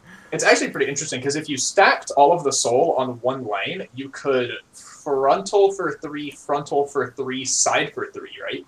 Yeah. Yes. I think yeah. That's probably the line I would have taken there. But either way, as we said, with only 1 climax left in Johnny's deck, he was basically doomed there without the rest counter to save him. No matter rest counter to save him. Like, definitely went deep inside the tank to figure out what was the best line of play to do on that upcoming turn. In the end, decided to go, you know what? Final turn, we're just gonna have to slam the door and pray that the 2 and the 5 stick. And I think Johnny played to his outs, and it was really good to see. But like, no discredit to Kuro as well. Kuro being able to get all that clean stock, them being able to like sit on that compression, those Hestia knives coming in huge, being able to mill, refreshing to the next deck. If like notices, oh, this deck is bad, I don't like this deck, I'm just gonna cut through this deck as soon as possible using these Hestia knives. New deck, new compression. All right, let's try again. Yeah, and I also really want to highlight the mid to late game there for Johnny using the Kanata Marine deck. You have like so many options, and then also just because of a lot of your level 3s being able to, if you play it strategically, they can come in for 1 stock, and you can like assemble these boards that you would normally not think you could play with like however much stock you have. So, like for example, the Kanata being able to potentially come out for just 1 stock by changing into the counter, even while you're still at level 3, that is a potential play to go for. The Marines being able to come out for basically 1 stock since they refund 1. Some other builds, we sometimes even see the Suisei early play level 3, which is also a heal to stock. Gives you an additional healing option, gives you more level 3s that you can put into play while not utilizing a whole lot of stock. And when you put all of that on top of the Kanata combo, giving you all of these options, you can really construct these really complex late game situations. And as we saw there with Johnny, really having to think hard about those turns. It just goes to show that even though the overall premise of the deck is very similar, very simple, or earlier we described it basically as, you get your Kanatas out at level 2, and you have option to go into like Marine for offense, or like Hachima for defense. It's not just as simple as that. There's a lot of complexity that goes into really playing the long game for this deck.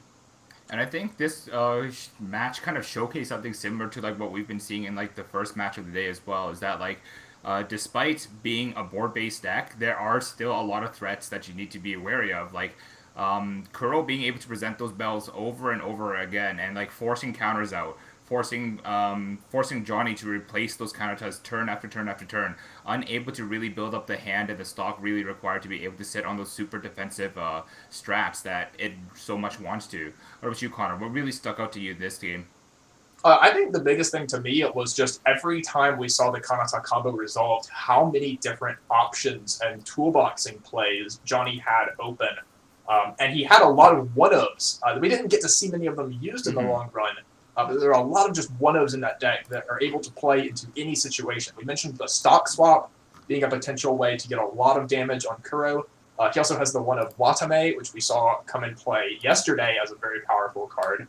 And also the Botan, which all of these just fill different roles that are going to be great in different situations. And I think that is a really strong point as to why Kanata is such a good deck, and why we did see 3 of them make top 8 today. Mm-hmm.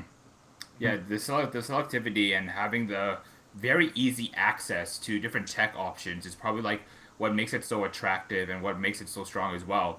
We saw similarities of Kanata in, I guess to say, the old Sao deck, where you would play the Yuki bar, which lets you search 2 different cards that you need, like something for this matchup, so you can like search 2 different cards, and then it also gives you a lot of, at the same time, not as much compression on the Kanata side of things, but Yuki was able to give you that first deck compression, Yuki being able to give you that like matchup-based selectivity, and like I think it's that selectivity with the availability of options that really brings the attractiveness of Kanata. Now, with that being said, let's go ahead and see the final brackets as we get into the grand finals of Bushiroad Rumble Online 2022 for Weiss Schwarz.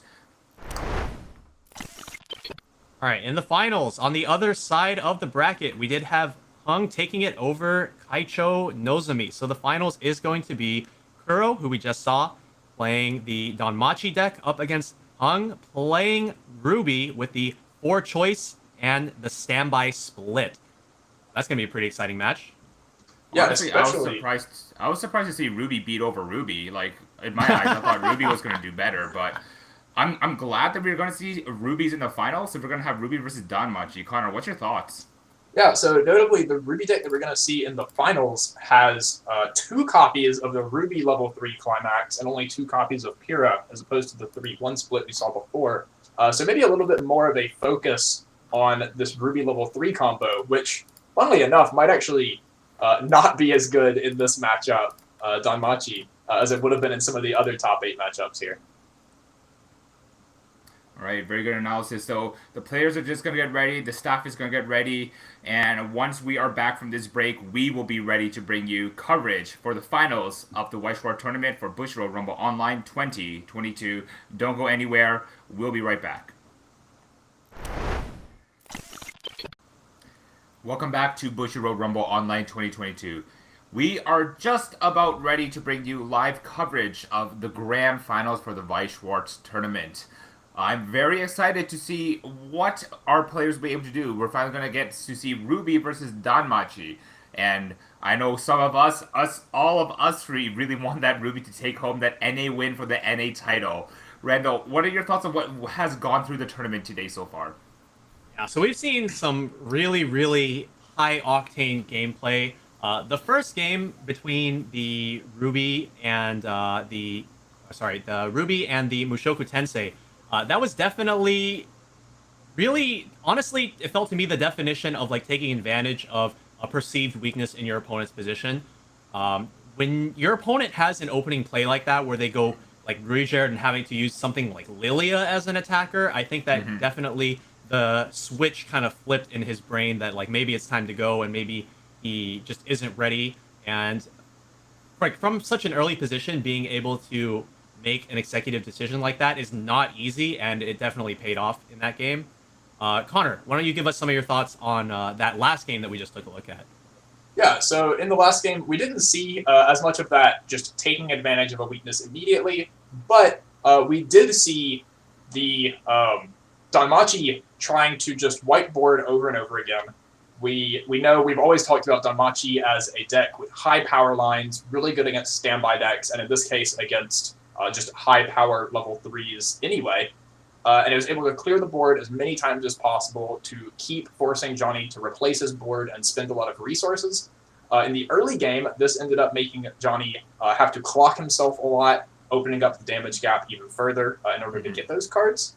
And then later in the game, every time a Kanata got removed from the board, it was just that much harder for Johnny to keep refilling his board and hold up the amount of hand he needed for a lot of his defensive options. Pyeongkichi. Pyeongkichi definitely the Pyeongkichi MVP. coming up big. Pyeongkichi was the MVP. We identified it going into the game. We're like, oh, Pyeongkichi's going to be important here. And then we saw the Pyeongkichi onto the Brainstorm on like turn 2. And we're like, that seems like an interesting time to use Pyeongkichi if he's going to need him later. But no, he just had the rest of them and like had plenty of Pyeongkichis to just keep playing to whiteboard every turn. Yeah, just extra copies of other cards in your waiting room. That also gives 4,000 for some reason. And then, so going into our final match, we do know our matches. We do know it is Danmachi. We do know it is Ruby. Ruby playing that choice standby. Danmachi playing the door and the pants. Let's see which comes out on top as we get into the grand finals. Let's get ready to rumble. I'm super excited for this game. Let's get right into it. And interestingly enough, 2 decks here that we've mentioned being able to pump a lot of power and break through walls, I guess have just broken through all of the walls in the tournament and ended up against each other at the end here. Funnily enough, in this matchup, not really very many walls to break through. Both of these players are going to be playing a pretty low defensive power game for the most part. Maybe not for Hung with the 2/2 Weiss that could potentially come out. Hung opening with a level 0 Wukong. So this does tell me that he either has no other level 0s in his hand to play, or he has another Wukong in his hand all ready to go for the next turn. Yeah, ideally in this situation, like probably the best turn 0 slam on Hung's side of thing is probably the Neon Cat. But yeah, hopefully we do have an extra copy of a Sun Wukong, or maybe, hopefully, Kuro just doesn't have a way to answer this 2K, but that's unlikely. We'll have to see what Kuro's able to do. Oh, maybe it is more likely than I thought. Yeah, I was actually about to say that Danmachi's level 0 line is notoriously tiny. So we do have a level 0 Hestia promo here that is 2K, but by fronting into this Wukong, that Wukong is going to tie, and she can actually... Get his effect. He can actually get his effect off of this Hestia by him crashing it in, so... we might see just the +2 here anyway. Yeah, I was going to say the only way to actually remove the Wukong really from the board was going to be the Aina bottom decker, but even that would let Wukong use its ability. Yeah, so I guess the idea for Kuro here was to crash one lane and then allow the other 2 to be bounced back by that level 0 Bell. But I mean, by crashing one lane into Wukong, Wukong gets the +2. Turns out Wukong's a pretty good card. Pretty good card. Now, though, we see Hung at 0-5, I believe. So not quite able to get himself to level 1 here.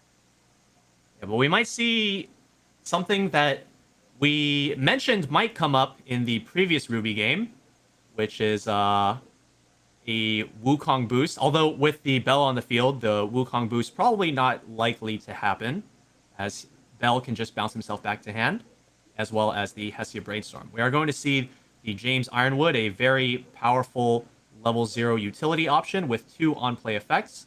You can discard 1 to reveal the top card of your deck, and then salvage a character whose level is equal or lower than the revealed card. as well as on play, you can discard a Remnant character to draw a card. Looks like he is not going to use that ability, though, instead leaving that trigger nice and snug on top of the deck to get a attack for 3 incoming. I'm assuming it's going to be an attack for 3, as these the Bell and Hestia will probably get bounced back to the hand, adding Now the Wukong. Forcing them to bounce back to hand now. Wukong into the mix. That Bell is absolutely going back to the hand unless Kuro wants Hung to get a free +2 here.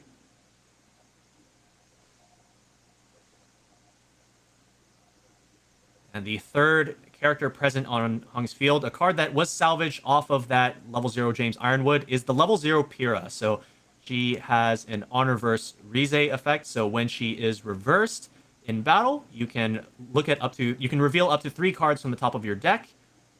You can choose up to 1 Remnant character from among them, add it to your hand, and send the remaining cards to Waiting Room, and then draw a card. And also, when she's reversed, if you have 2 or less memory, you can send her to memory, and you need 2 copies of her in order to utilize the Ruby finisher, which are all... Just seen 3 of them in stock. All now in stock. All 3 copies are now in stock. Interesting. I think that's fine here, though, right? Because Hung likely is going to have, at least 1 or 2 stock to pay in the upcoming turn to get some of those back into the Waiting Room. And triggering those soul triggers early allowed him to hit Kuro to level 1 very fast, potentially before Kuro is really set up, since we know some of those cards in his hand already. He might not have the climax this early in the game.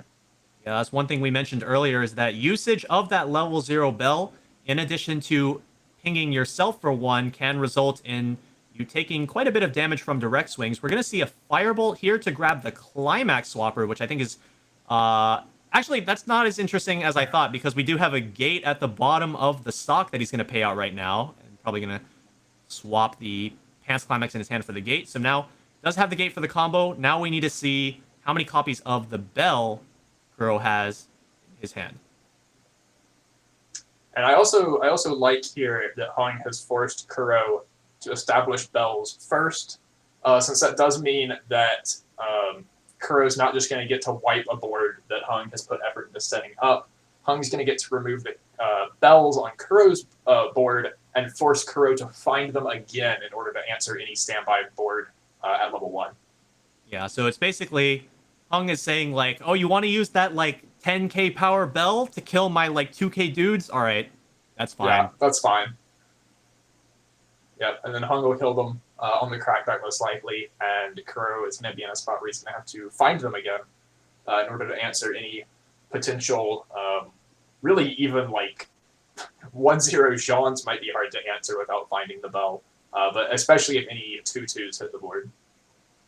Yeah, now we know what's going to be coming up here for Kuro. Now let's think about what is going to be coming up for Hung within the next turn. So we know that he has another standby climax in his hand, as he was deciding between which of the 2 he wanted to discard for that James Ironwood effect. So the real question becomes, does he also have a choice climax in his hand to utilize for John at level 1? Right, it will be a bit rough potentially on his hand if he doesn't have the Jean climax. And is not able to resolve any of his effects. Now, I do wonder, with Kuro's board, would you have maybe considered playing 2 Bell and the level 0 down in order to bounce back whatever is across from the Jeans that get the search combo? I was actually just about to mention that, is because I think just the way the timing works is that because the Bell activates at the beginning of the attack phase, and if I'm not mistaken, John, you have to commit on climax placement. Right. Yeah, so you would be able to force Hung into very weird decision trees with regards on where to donate the different Jean effects, and then you can just in response be able to use the level 0 Bell to bounce itself and whichever ones that they target or whichever ones they over prioritize on. In this particular matchup, definitely that level 0 Bell could have been a really great asset. We do see Hung at level 2 though, so it's definitely behind in damage. It'll be interesting to see if he can catch up here. So with 4 climaxes in waiting room and 1 in hand, if we assume that the 4th John climax is in his hand, then that means that there are 2 left in the deck to work with. If it's not in his hand, then that means there's likely 3 in the deck. Although I think I do see a glimpse of a John climax. Well, 1 Jean, 2 Jean, yellow Jean, yellow Jean. John level 1 climax combo being a 104k. When he attacks, he can give 2k to any of your remnant characters. And his climax combo says that when the choice climax is placed on the climax area, you choose one of your other characters and give it on reverse search. So, pretty powerful combo. As we saw earlier in Kaicho Nozomi's game, it is a powerful card when used in combination with Uniform Pyrrha, as she is a level 1 reverser. She can guarantee the reverse on an opposing level 1 character, which in turn allows you to guarantee the search off of the John. And in this case, the John will actually be able to use his 2k power pump on attack to make Pyrrha bigger than the Bell, which means that she gets to stick around for some further value to use her reverser effect on some other card. One of the things I really like about having this kind of combo where you are able to bump up your level 1 reverser on the offensive is that on the defensive, when your opponent has to attack into the reverser, it then forces them to crash into it like quote unquote by having to let the reverser happen, and then you get a free direct attack and be able to like turn, I guess, like the weakest card in your hand into like a viable attacker, which like usually doesn't happen a lot when you're trying to like match tempo and just like keep wiping boards back and forth. So one additional card that we're seeing put onto the board is the level 0 Weiss promo, which is a box topper promo. So this card is a 002k. Weiss Team Ruby is the name of the card, I believe. So she's a 002k. She gains 1500 power on play, and she has the ability where when you play any climax, she gains on reverse blind stock until the end of the turn. So normally she would only be 4500 power to match the power of Kuro's Bell, but with help from the Nora Brainstorm with that 500 power snowball effect, going to be able to boost Team Ruby to 5k or 5.5 even in order to just cleanly get over the Bell and get both the blind stock as well as 2 searches. Although with 3 cards in the deck, the correct play here is likely to go for the search first, and then if both of the cards in the deck are valid targets, both of them can be added to hand. But it looks like it's going to be the blind stock first, and then going to use the search. Now he does get to search the entire deck here as well for the second one, correct? Yes. So maybe a pretty good reason to delay the searching.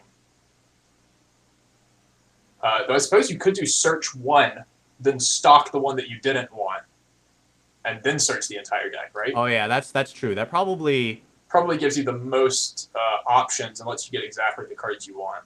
It also means that if you have a climax in deck, you can't get messed up by like lacking a search target, because you can guarantee that the climax is the card getting blind stock, right?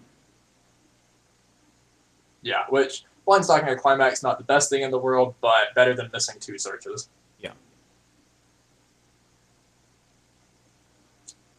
That is an anti-change counter, I believe. Perhaps prepping for a potential Little Rookie Bell. It is the early play of choice for Danmachi. That being said, Little Rookie Bell, not exactly the most threatening card that Kuro could put forward. He kind of just comes into play, does his thing, and then if your opponent can't kill 9k, it's like, all right, cool, we get to keep this 2-soul beater. But it's not the kind of card that is going to really make or break the mid-game. Yeah, I'm very, very interested in the thought process behind searching that here. But we did see Hung did manage to catch up on damage. That happened for sure. Yes, the damage has been equalized. We were talking about how Kuro, having lost his board of level 0 bells, might not have the tools to stand up to some of these level 1 characters. Although we may see the Pyongkishi event come out, provide its 4K buffs to allow even some of the weaker cards in the deck to put in some work. We are just seeing the 4th copy of Bell, though. Bell going to be able to reliably clear 1 lane. An extra Hestia Brainstorm into the mix. Currently, she's not able to get over the Kira. In fact, she's not able to get over the Weiss PR either. Weiss PR sitting at 2k base power, with the Hestia Brainstorm being 15, and I believe the Kione Climax Swapper being 1k? It's definitely not 2k. It's 1500 or less. But we do see a Climax come into play. Not the right one for the combo, though. And triggering a Climax means that this refresh might not be too great for Kuro either. So Kuro is currently out 3 in the waiting room, 2 pants and a gate. Just triggered a gate, has a pants in play, and has a pants at the bottom of stock as well. So currently out 6. Hung got a good cancel on the first attack. Not so great on the second one, taking 3 damage there. Might be going to level 3 this turn. Yeah, I think ideally, if you're Hung here, you want to cancel this attack and then draw the Pura standby, right? Indeed. Pure standby would be a really... Well, actually... Oh, no, he discarded it earlier off of the Pure level 1. Oh, let's find another one then. Let's just find one more. Let's find another one. That's... Because, Yeah, on this small... Pure standby here would be, like, really good. Like, Yeah. kind of just be able to, like, just... It Pure would be standby really here would good. be really good. Okay, Curl, like, also, like, kind of understanding is like, oh, my level 2 is going to be cut extremely short. I'm going to go ahead and plan for my level 3 already. Oh, so that's 3 climaxes in stock. Did we get...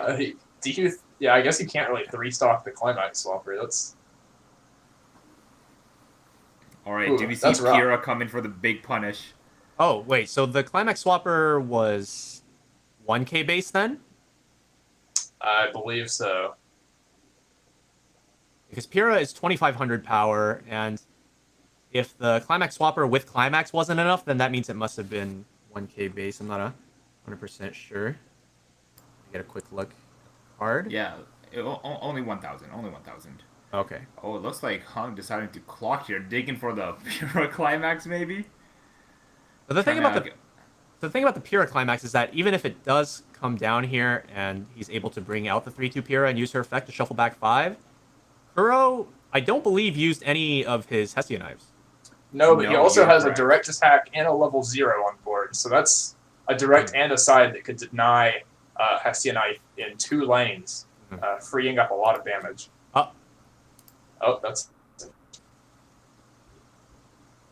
but it does look like he's planning for it, discarding that Pyrrha there. Coming back Weiss PR. Maybe Brainstorm here. Yeah. As long as that Climax is still there, might as well make use of it to grab some extra cards. Hits 2. Ooh, that's He's out. always a good way to use your brainstorm. Like, He's out quite a lot, though. Why brainstorm if you won't hit? Assuming he has Pyrrha Climax in his hand, that means he's out 5, which means you really want to see that grabbing a Uncle... John. You really want to see that Uncle Crow refresh back up at this point. Mhm. Yeah, for sure.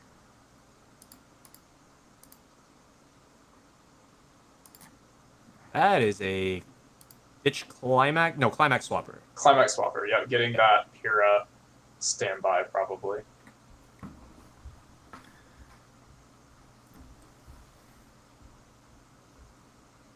That's assuming a Climax is already in the hand. It looks right? like there is a standby already in hand. Hard to tell which one, though.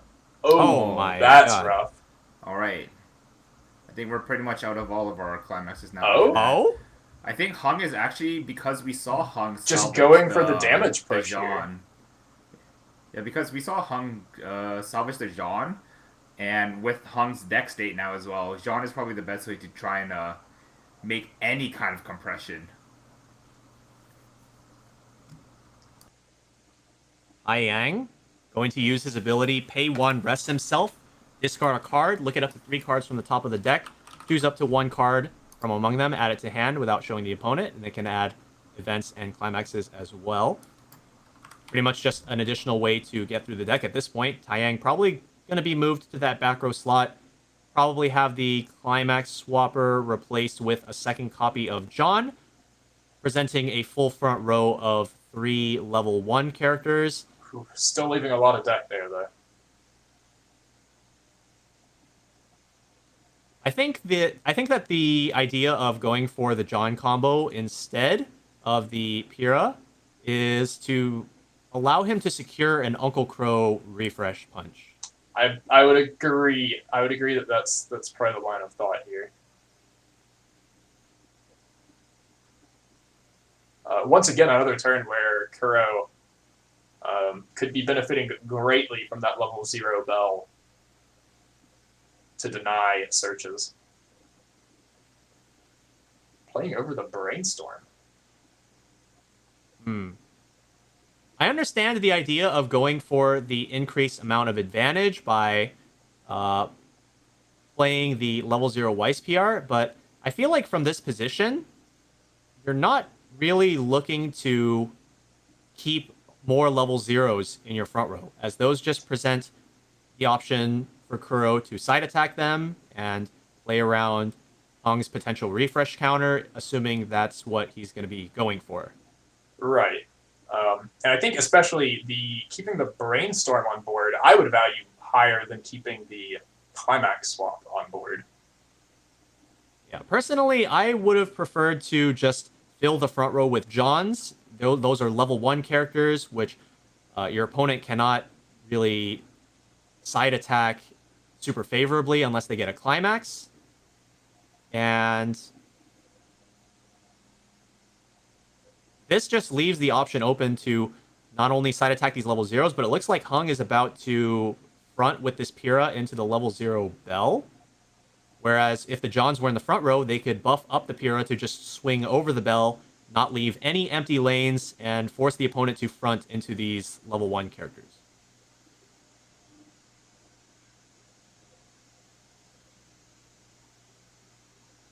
And we did see the Hestia knife used right there to get that 1 clean damage out of the deck, and we're going to be transitioning into these level 0 Hestias. Once per turn, when an event is used, you can draw a card, and if you do, you discard a card. Be interesting to see whether he uses both of them here. Now that I think about it, the level 0 Hestia is actually quite an interesting card into specifically the John Climax combo, as he can be in the back row and then sometimes be moved to the front row for a future turn of combo, but Hestia could lock him in the back row.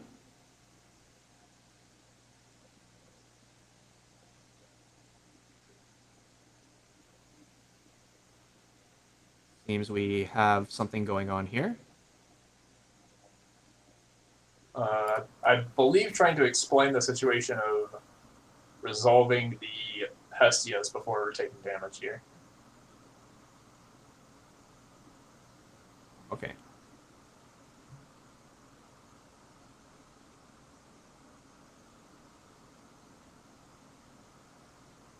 Right, and then the attack for 2 damage.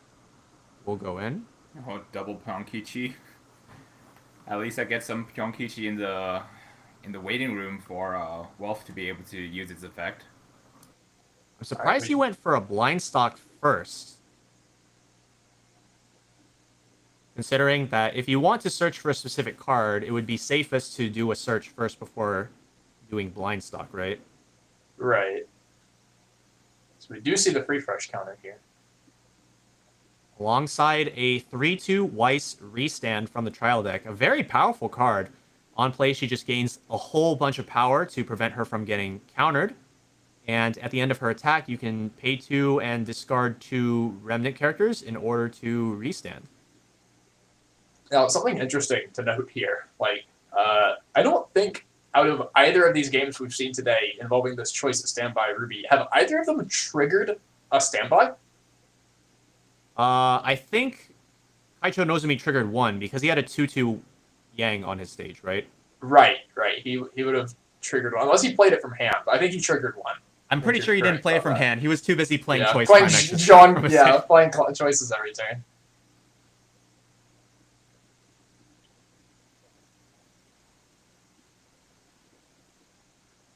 Oh, pass turn. Passing turn does not want Kuro to be able to get to level 3 and play finishers.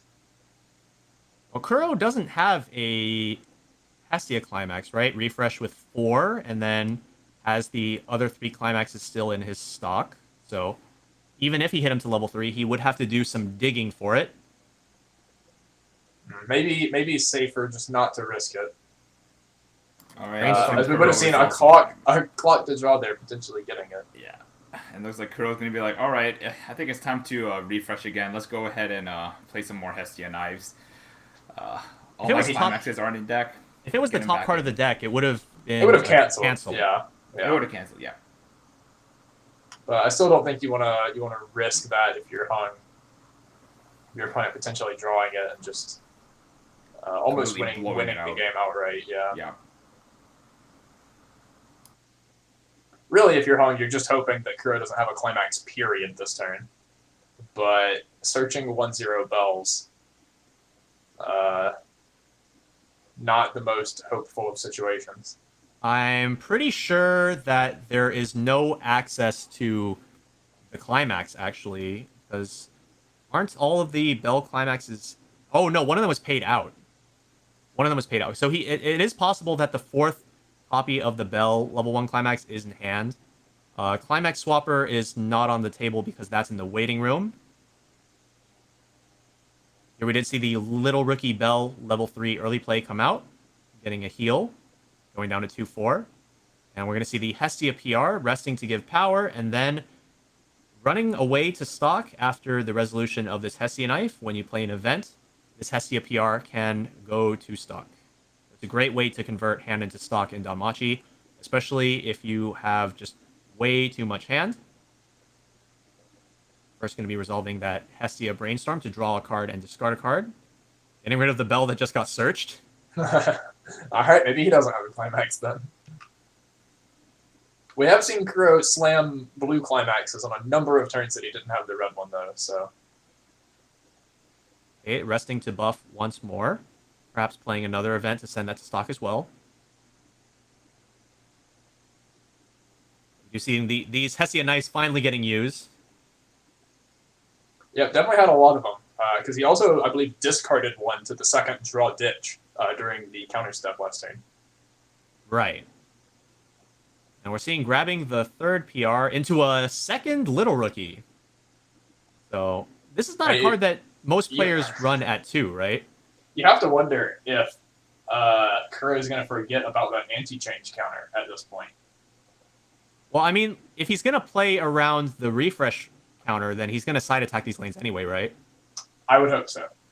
Oh, and he has the climax. Oh my god. Yeah, this is not looking great for Hun, I'm going to be honest. Okay, more than likely a side attack for 4.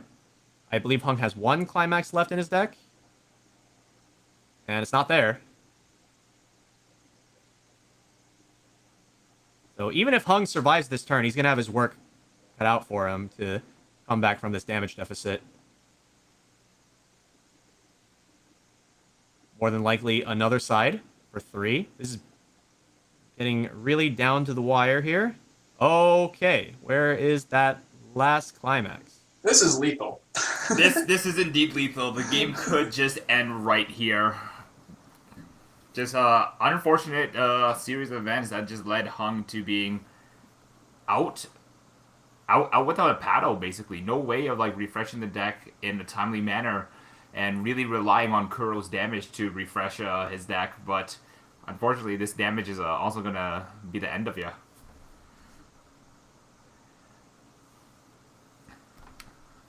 Alright, Hung, it's gonna be the 2nd card from the top. You gotta remember the new refresh rulings. Don't put it to the top. You gotta take it to... Alright, and then 2nd from the top. Oh! Actually 2nd from the top.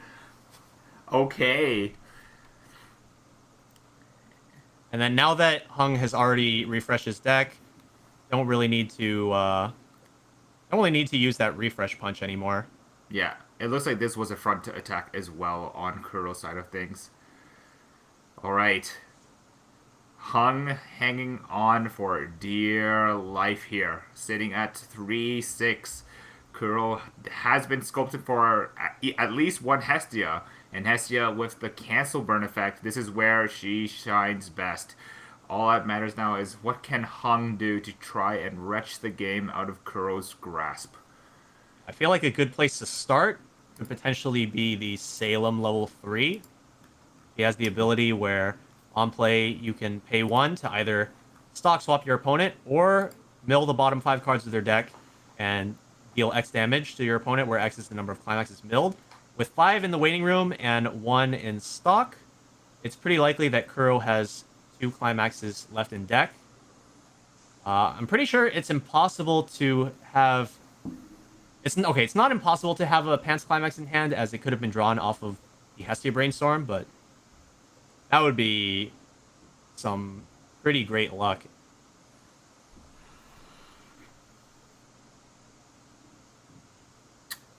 All right, I think Hung, this is what's another the play scenario here? where it's a little awkward that he played over the Brainstorm last turn. I think being able to Brainstorm to potentially get a little more selection Yeah, on lines Yeah, of 'cause play that, this turn. that Climax Swapper is not doing any big favors for you. No. Whereas the Brainstorm being able to take out another 4 cards could have made it a bit easier to not take any incoming attacks this turn. Definitely had to play with the cancels. That Brainstorm also being able to maybe even get you some more advantage, some more selectivity. Could have been able to force some weaker side attacks rather than presenting level 0s where the side attacks no different from a front attack. We do see the Salem.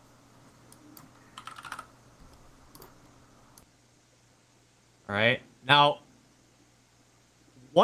either one of those effects could be pretty good right now. So, the thing is that one of them results in a burn 2, right? Right. The other one results in refreshing with 6. And Well, so, unfortunately, with the amount of reach that Hung is going to need here, I think he has to go for the burn 2.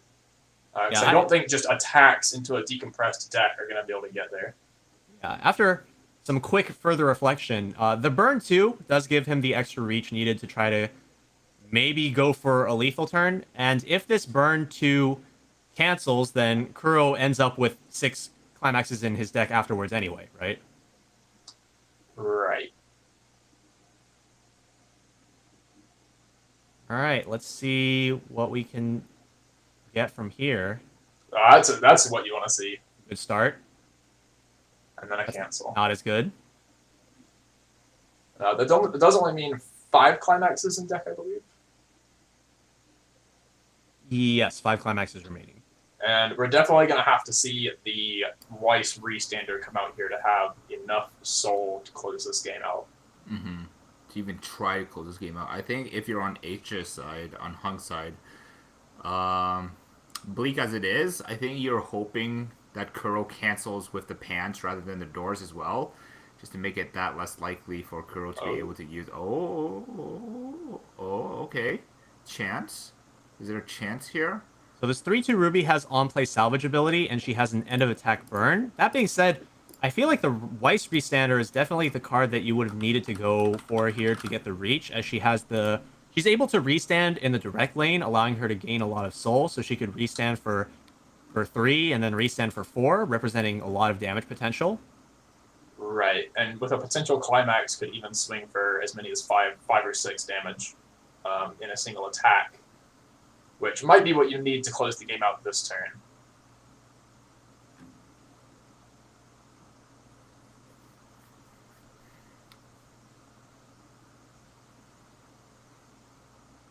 And we do see a climax, though. Yep. Just not the right one, unfortunately. I think this is the right one. I think that the choice think climax getting offering Vanguard the game- back here. Sorry, Yeah. for some reason I thought it was like the level 3 combo Ruby Rose. No, but this is actually just the Vital Festival and with the generic finisher skill. But being able to grab another pants out of Kuro's deck there, and basically just deciding on where to how to maneuver through this turn. Definitely don't want to see a climax in your triggers there, and the more pants we see out of Kuro's deck, the better. Yeah, so Hung actually needed triggers on both of those attacks in order to have enough for lethal, currently only representing 8 damage. and from that position needed 10 to win. So unfortunately, 2 damage off, and on top of that, triggering a choice climax. In theory, it's not over. We could see some miracle cancels on a bunch of ones. So we're just going to have to wait and see. But from this position, Hung's really just hanging from a limb. And we do get the searches here to thin the deck. We do still have the free fresh counter to potentially get some climaxes back in deck if we do see cancels early. The ones that are already in waiting room, the one that was just triggered, and the one in play currently could all get shuffled back into the deck.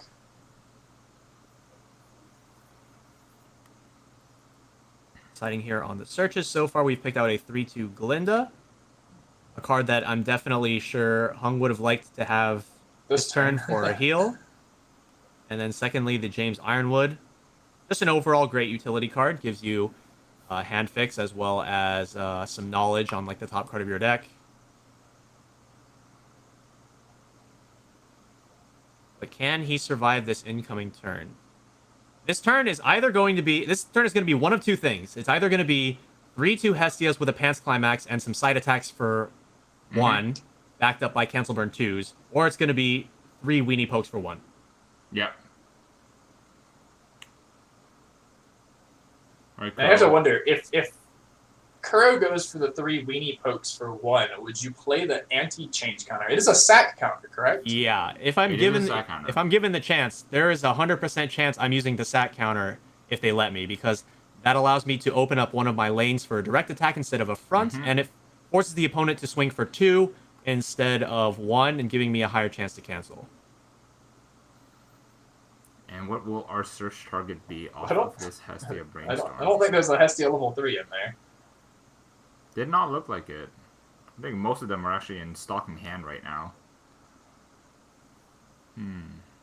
Level 0 Hestia. Going for mill? Interesting. Oh, maybe not. Now, if you're Kuro here, even if you don't get the climax, playing some number of the Hestias just to heal is probably in your best interest. Especially since, you might be pushing your back row up as your one soul attackers.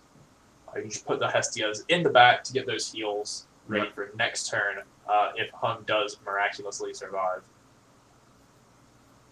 Alright. Oh, there's a Ponkichi. Gotta be able to get some power and selective salvage as well. Discarding the knife.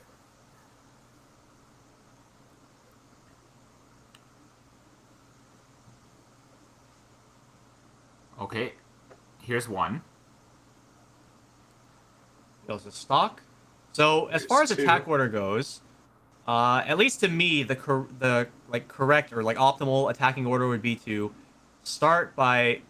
Was he attacking with these? He's attacking with these. Does my man's have the climax? Interesting.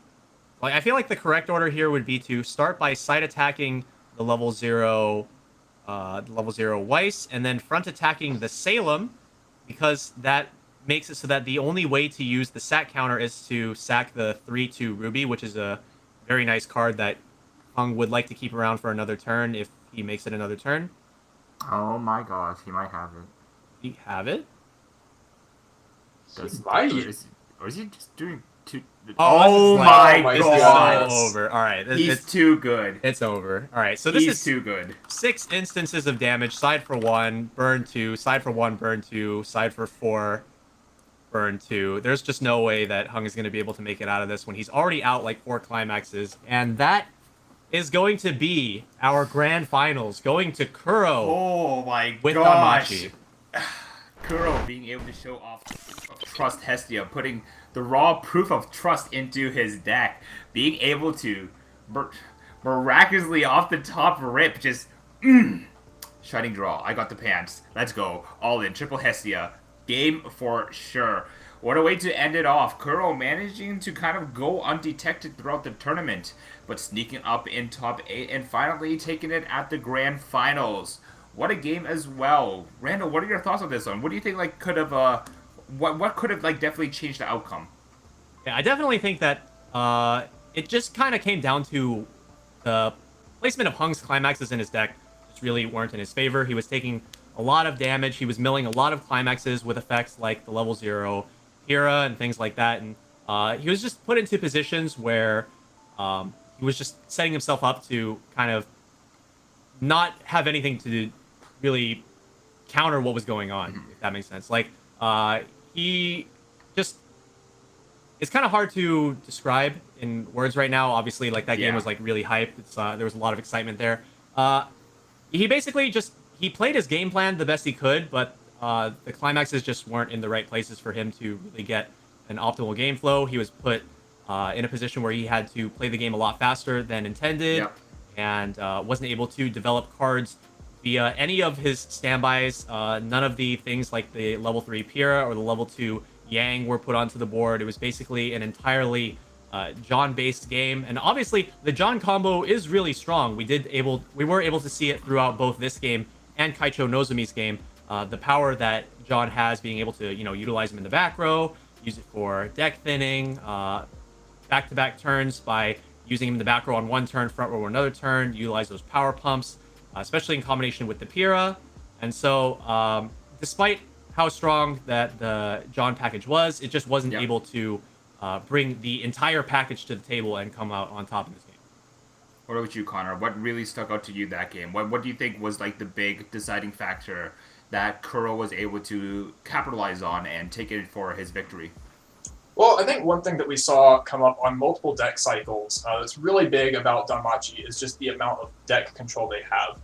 Multiple times throughout the game, we saw Kuro's deck end up in a situation where he might have had 5 or 6 cards left in deck with a climax or two, and as soon as he just gets that free cancel, he's able to play Hestia Knife, mill through the clean damage, and get as many cancels as possible, while reducing the amount of just attacks he's guaranteed to take. Between the hand fixing off the Hestia Knives, and then the draw discard off the Brainstorm, every turn cycle he was just able to keep fixing his hand, keep controlling his deck, and always keep it in a spot where he was going to be able to cancel a lot. Yeah. So, like, great deck manipulation on Kuro's side of things, and also, like, cannot discredit what Hung did. Like, definitely played to his outs, definitely used those Johns very well. But we have, for you guys, right after the break, we're going to have Kuro here for a player interview. We can give him the congratulations, and we can try and dig deeper into the inner mechanisms of our Grand Champion's brain. Don't go anywhere, because that is coming up right next. And we are back to Bushiroad Rumble Online 2022. We're just about winding down. We have just finished the grand finals, and we do have our victor, Kuro, behind the scenes with us, ready for a player interview. But that will be coming up soon. Let's kind of just chit-chat and kind of wind down together what kind of crazy excitement happened over this weekend. For me, I think one of my favorite moments this weekend was definitely witnessing Dan versus my boy, Roy Choi, in the final round of Swiss, showing off the very cool dual-lane Tokyo Revengers deck that everybody has kind of been kind of hush-hush about. And as well as seeing one of my locals that I fostered and like grew up since he was a little boy, also being able to show up on stream. Randall, what about you? What really popped up to you over this weekend?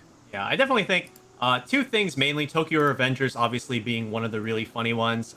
3 players from like the SoCal group were all playing the dual laner Tokyo Revengers deck, as well as Christian Yarbacher over in the EU region also took his dual lane deck to top 8. And so, as you were saying, it was a little bit of a hush-hush thing, but, if you look at TCG Player now, there have probably been like 50 copies of that 1-0 Chifu you sold over the last 24 hours. So, the other big thing for me was seeing 2 Ruby players, not just 2 Ruby players, but 2 players that I know personally making their way into the top spots. One of them getting the 2nd place finish and the other getting 3rd place. So, 2 Rubies in those top spots, getting into those the congratulations PR prizes is really, really cool. It's not a set that I feel people really give like a whole lot of respect to, so it's really nice to see not really nice to see 2 of those making the top spots. Also, shout outs to Wukong. Wukong's a really good card, guys. You should be playing the Monkey Man. It's so good, please. Shout out to Wukong. Yeah. What was you, Connor? What really stuck out to you this weekend? Yeah, well, for me, all of my locals decided to bail in the tournament and didn't play, so Womp womp. I didn't get to watch any of them win games. But it was really cool seeing all the different deck builds. Choice Standby, Ruby is a deck that I don't think people have been talking about as much as the other Standby variants. So it was cool getting to see that a bunch. Cool getting to see Tokyo Revengers on stream, even though it didn't make top 8 like it did in the other regions. And just cool getting to see all the decks. The Hololive with the Gamers build, something you don't see very often either. Yeah. So despite the fact that our top 8 had, a bunch of similar looking decks, and I think throughout this whole event we've gotten to see a lot of variety and a lot of just different strategies played. All right, and with that being said, we are just about ready to wind down and have our player interview with Kuro, your champion. But let's quickly look at the bracket to review Kuro's journey to his first place win today. All right, so at the top we had Kuro versus Fate, and getting a victory there. I believe it was mentioned that this was what was the matchup? Mushoku Tensei. Mushoku Tensei. Okay. Yes. Then moving on to the semifinals against one of the 3 Hololive decks, the other 2 being knocked out in the quarterfinals. One of them actually, the Johnny versus Carmen game, was a Hololive mirror, I believe, right? Yeah. Yes, Hololive Mirror. And then making it to the finals. It was going to be a matchup against Ruby either way, and it ended up being between the 2. It ended up being Hung, and Kuro managed to take it over Hung in the finals as well. Oh. Yeah, if you look at this whole bracket run that Kuro had, his top 8, top 4, and finals games were all against either decks with standby triggers or decks that just wanted to set up really big lanes at level 2. Which is something that we've talked about Danmachi being especially good against. So it'll be interesting to see if he had a similar experience in his Swiss rounds against these decks as well. What I think is pretty funny, actually, is that, if I'm not mistaken, these 3 matches throughout the top 8 bracket were all against 3 different decks, and they were the 3 other decks that that weren't he could have his possibly own, played against. that weren't his own Danmachi deck. Yeah, he played against everything. Played against everything except himself. Now, we do have Kuro here for a player interview for everyone to see and kind of pick at his brain to figure out what is the genius behind this madness that is Danmachi. Let's welcome him in. Ladies and gentlemen, your champion, Kuro. Hey, good day. Hi, Kuro. How are you doing today? Congratulations on your championship. Thank you. How are you feeling? Kind of excited actually. That's good. Yeah. Good. That's definitely what you should feel. Now, one thing that we noted throughout the game, we don't know if it was actually you yourself, but like the camera was a little bit like shaky at moments, and I think Connor noted at one point that maybe getting into these top bracket matches, it might have been a little bit of nervousness, like kind of shaking a little bit. Yeah, actually, some of the games are really close where I was ahead on the first part, but during the later games, I almost actually died during the last turn. So there were times, a lot of times actually, where my opponent almost managed to make a comeback. Yeah, we saw it almost happen in the game against Johnny, where the 3 Hosho Marines were almost able to hit you for exact lethal. So my question to you, Kuro, is why did you choose Danmachi today? Why Danmachi? Was it a meta choice? Was it understanding what everyone else was going to play? Was it comfort? It's actually more on comfort since I've been playing Danmachi since the release, and I never actually tried to use any other deck since my only other deck right now is a Sword Art Online, Alicization. So, taking my chances with going in the playing for Bow, I decided to go with Danmachi since I'm more comfortable in using it, and regardless in getting Climax screwed over at the first deck, you can still make a comeback early on. Definitely. Was this So a we. deck? Go ahead, Randall. Was it? Please, Connor. So we noticed during your top 8 games, right? You played against a lot of decks with high power lines, and you were able to use the Pyeongkichi event to wipe boards just over and over again. Did you experience something similar in your Swiss rounds? Did you play against a lot of sort of standby decks or defensive decks there? Actually, I did play a lot of standby decks, but there are like mainly Mushoku Tensei's, and other than Mushoku Tensei, the other wall deck that I actually face is the what you call it, the Hololive one, where it uses the blue level 3, which The was Rusha? Yeah. yes, the Russia.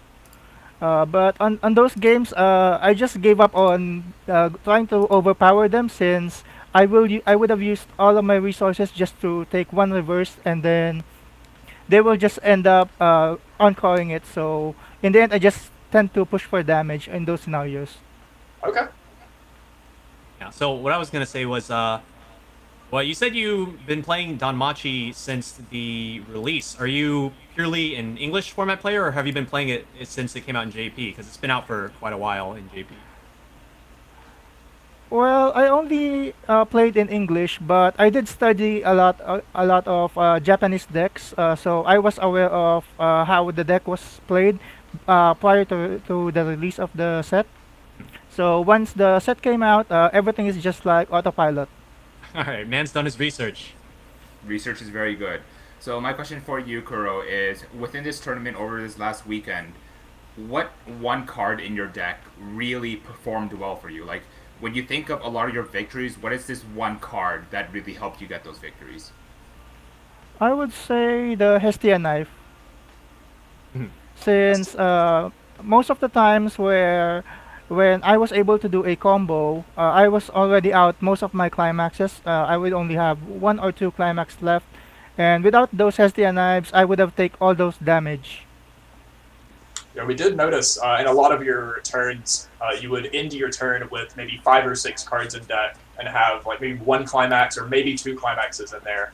And those Hestia knives were really good for as soon as you get that one cancel, you can just go through the rest of your deck safely. Yes.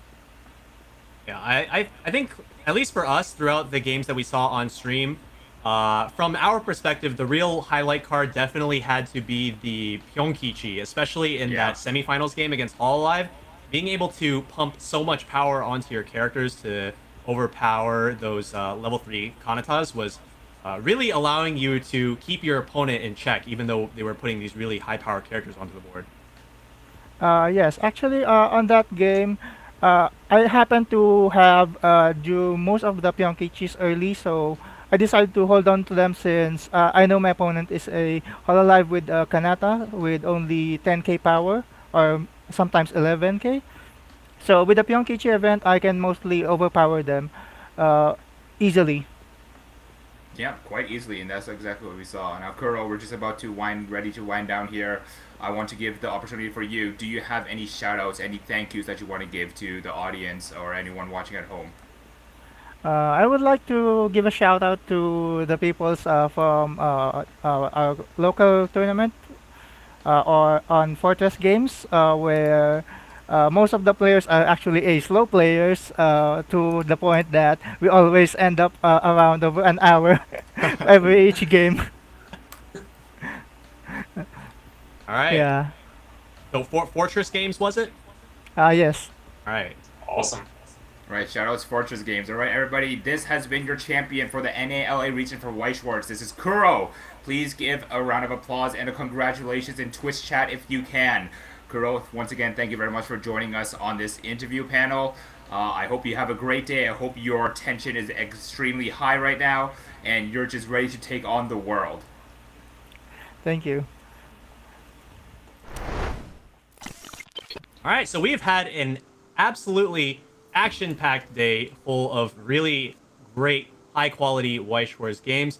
Definitely showcasing the really high-tier way that you can play Weiss Schwarz, being able to save cards for specific matchups, as we saw Kuro saving those Pyonkichi events, recognizing the potential threat of the opponent, as well as some of the other players taking advantage of certain situations, such as Kaicho Nozumi in that first game, being able to recognize the opponent was not prepared for a fast game and really accelerating the pace of the game in his favor. What about you, Connor? What really, do you have any final statements to say about the tournament that we just witnessed? Yeah, it was just a great experience overall.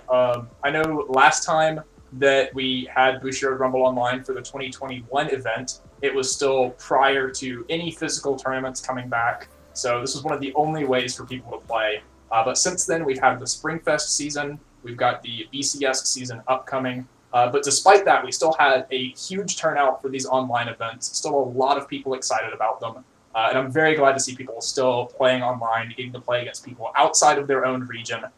So we know a ton of North America players and European players and AO players. They all entered all of the regions, getting to play against people they wouldn't normally get to play against. I think that's a really great part of these events. Absolutely, I do have to agree myself. All right, Randall, any last words to say? Any shout-outs before we wrap on up here?